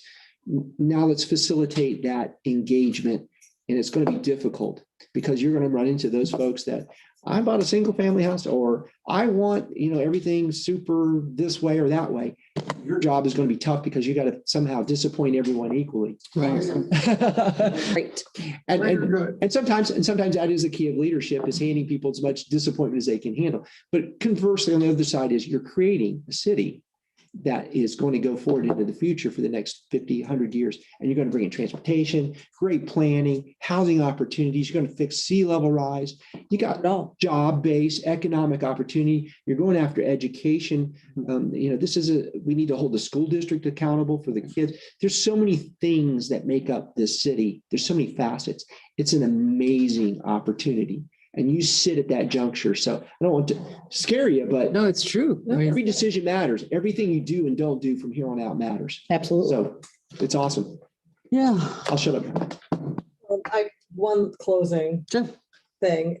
I would really appreciate, I don't want to call it a roadmap, but we heard a lot of like, oh, we should meet with somebody about transportation, or we should hold a seminar on this or this or this or this. So I would love to see what we're planning, where are we going from here? And we should do modeling for downtown. So a lot of things were tossed out tonight. And I don't know how you guys feel. I prefer a roadmap rather than, okay, in 2 weeks, you guys are doing this, just so we can see all the things that we're going to be doing and how they're going to come together, or the timeline. I don't know, whatever just some sort of bigger picture of how these pieces are going to fit together and what we're going to plan on doing from here. And then as far as getting together with the downtown property owners, I think it's great to get together with them to find out, like you said, what their motivations are and stuff too. I got the sense that part of our responsibility might be to go to them and say, these are the kinds of businesses we want here. This is the kind of thing, because if we're just what do you want? And they're all we all want a nice boxing ring for fights every weekend that, that's. Did you know that we were a large boxing center? Yeah. I did not know that. There is a ring still above on the second floor. It needs to be probably a continual two-way kind of thing too. It's going to be a two-way or multi-way conversation. Yeah, it's going to be facilitated. What do you bring to the table? What are other desires and goals? Your strategic plan that you have, and how to marry those together. Keep in mind too, Elizabeth mentioned, and I want to correct a little bit of something. We don't have a need to encroach or creep into the single-family neighborhoods because the way we've done our zoning and future land use, it's linear and it's either 1 block deep or 2 blocks deep. And you've got plenty of land to redevelop without ever having to go into the same Vacant. neighborhoods. And a lot of it's vacant, or a lot of it's woefully undeveloped. I mean, just right up and down South Dixie, Federal Highway. South Federal Highway. Dixie Highway. You have plenty of opportunity without ever having to go into single family homes. Right. I don't want people in the public to be scared that, oh, We're we're gonna not gonna have an apartment Right. complex next to me. Well, no, you may have a apartment complex across the railroad track from you or across the street from you, but it's not gonna be in your Next to you. neighborhood. You know, it's the funniest thing. I live at L and Second Avenue South, and on M and Third, there's a nursing home. It's a 4-story nursing home. Mhm. And they've been there forever. And you don't even know that they're there. I mean, I have to remind Absolutely myself. Fine neighbor. What? It's an absolutely fine neighbor. You'd never notice it. It works fine in that neighborhood. And Yes. that's some of our key is why do some things work well and others not? Well, and some of it, I think, is what Elizabeth said, is design. Yeah. Is a What were you saying though, Pam? Pam, oh my God, Well, and that was don't horrible. You called me Kim earlier. think Payback. don't think for a moment that the I'm tired. I'm sorry. I've been here since 10. don't think for a moment that the examples she brought up were always in favor or at some time weren't derelict. You know, she mentions Miami South Beach and you know, all the that was a things mess. we find wonderful at some time through its history, luckily it survived, fell out of disfavor. Same thing for this city. A lot of little 25-foot lots and things that, you know, there's a niche market for that. It may come back up to the point where, but face Tiny some home. affordability, because all those places that are now wonderful examples, you can't afford to live there. Right, Nothing is static. right. It's moving constantly, Mhm. up and down. It's dynamic. Cities are organic. Yeah. So the examples are wonderful examples and they're great, but they're not always great. One thing I've been hoping to do, and I've been talking to a couple of people, is trying to find and just start and hopefully find a success. Find a house in the city, a couple houses in the city with huge fines that are not owner occupied, that are salvageable. And see if we can't offer those to be rehabbed by people that live here now. Mhm. You know, no, we can talk about bringing in, you know, different people, but there's people here now that can't afford, you know, it's hard to buy a house now. It's really expensive, you know, to buy a house. So if we could find just a few houses in the city that fit that little check box and say, and say, okay, listen, if somebody comes along and they can show that they have, you know, the income to sustain it, some skills, and I've talked to Joan quite a bit about this. You know, this is in the CRA district. You know, so instead of always giving the money to the mids, which I, you know, don't have any problem with that problem, but how about the guy? Mhm. Let's help the guy get his house. P2 program was. Yeah, exactly. That was Right. the only thing that was going on in the city. Exactly. I know that. And so you know, I'd like to see some of that coming back a little bit because I know there is a fear in the populace Sure. about having it. You know, you know, could you afford your house now? You know, I don't, I mean, the house next door to me, which is an ill-kept little cottage, just sold for $250,000. That's crazy. Selling for $450,000. Oh, I read I real estate all the time and, you know, a house with 3 bedrooms and 2 baths, my God, that's a $400,000 house now. And I do Here in feel like it's Lakewood. not just our architecture and this type of neighborhood and that type of neighborhood that makes the city, it is the people. So like if we only are able to attract people with a certain income level or certain, it's gonna change the city. Cause there goes like a lot of the people that are so active and involved and amazing and diverse, like I think we have a long way to go before that happens. So what Mike just said, that, you know, the NSP2 home program, that's how I came here. I was a first time home buyer, you know, so those are good programs to bring good people who generally start to care and invest and be part of the community. You know, so I'm all in favor of anything that's a first time home buyer program. And we have 2 boarded up houses on our street. I'll gladly help facilitate, Yeah. you know, finding, they've been boarded up since before I moved here. Yeah. So I think those are all great ideas. Yeah. And I'm with Joan and I have been meeting actually, you know, quite a bit about this and the L&M project and all the other RFP and stuff. And so we're talking, and I'll certainly reach out to staff. It's not, you know, about having, you know, setting up that series of public input because the public is crying for some input. And to have, you know, to starting a little plan to do that, like talk about one subject one time and one subject. And I'm very interested in helping with that and being involved in that process. And We all have to know that we're not going to make everybody happy. no, We are going to make. oh some no, people in the I city right upset, now. bad, yelled at, screamed at. So You know, I also have an ADU in my backyard and it's amazing. The woman's been there for 13 years. She watches my dogs when I go. I mean, I'm sort of in favor of them, but I know there are people who live in other parts of the city. but like she said, you don't need them in You have all to parts of the city. The city. Like you And I think said, also section X. in the neighborhood where they are allowed. William But if we don't let them, if the single family, I'm sorry, I'm sorry, we had a compromise position where the ADUs were going to go, but the commission got embroiled in an all or nothing discussion.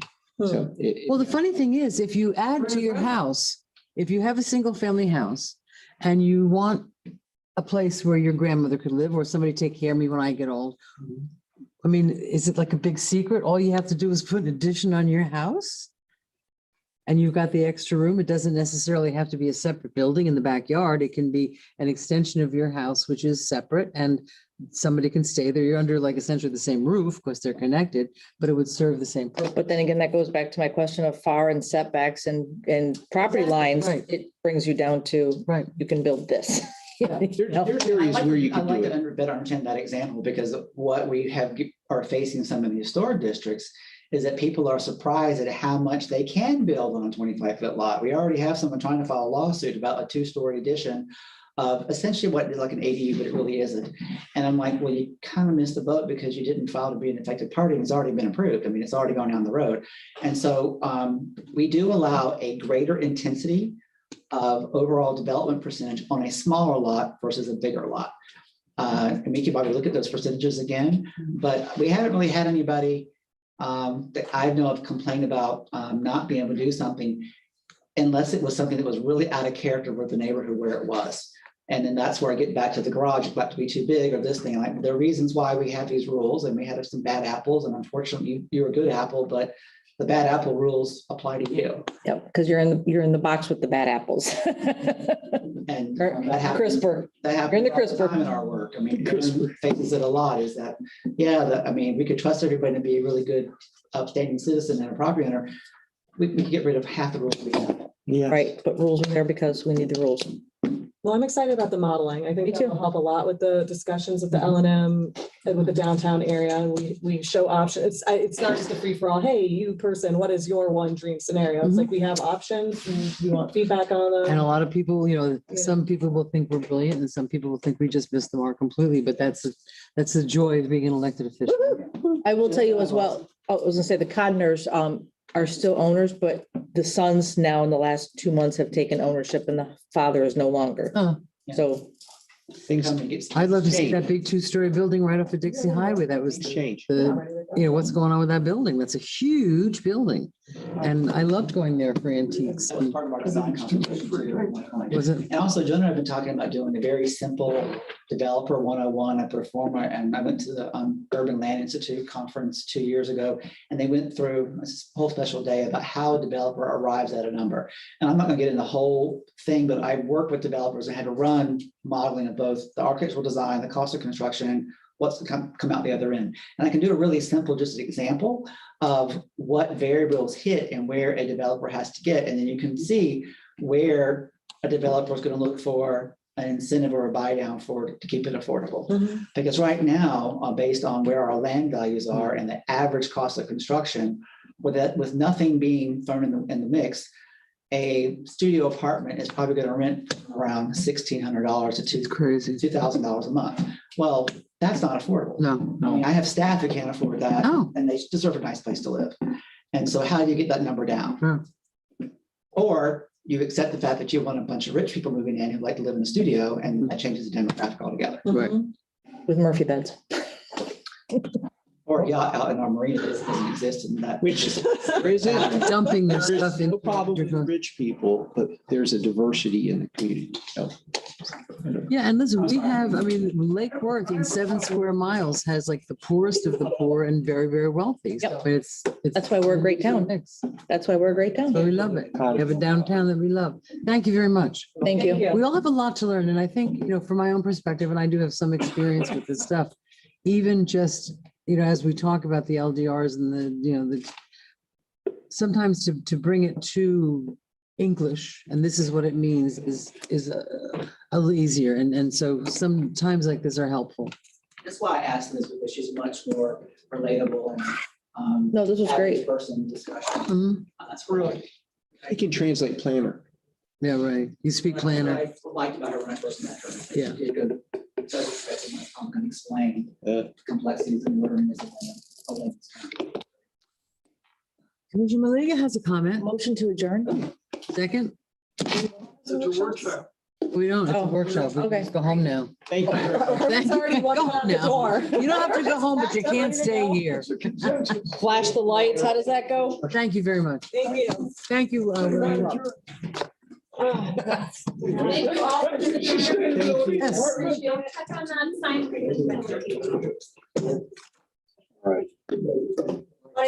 Yes.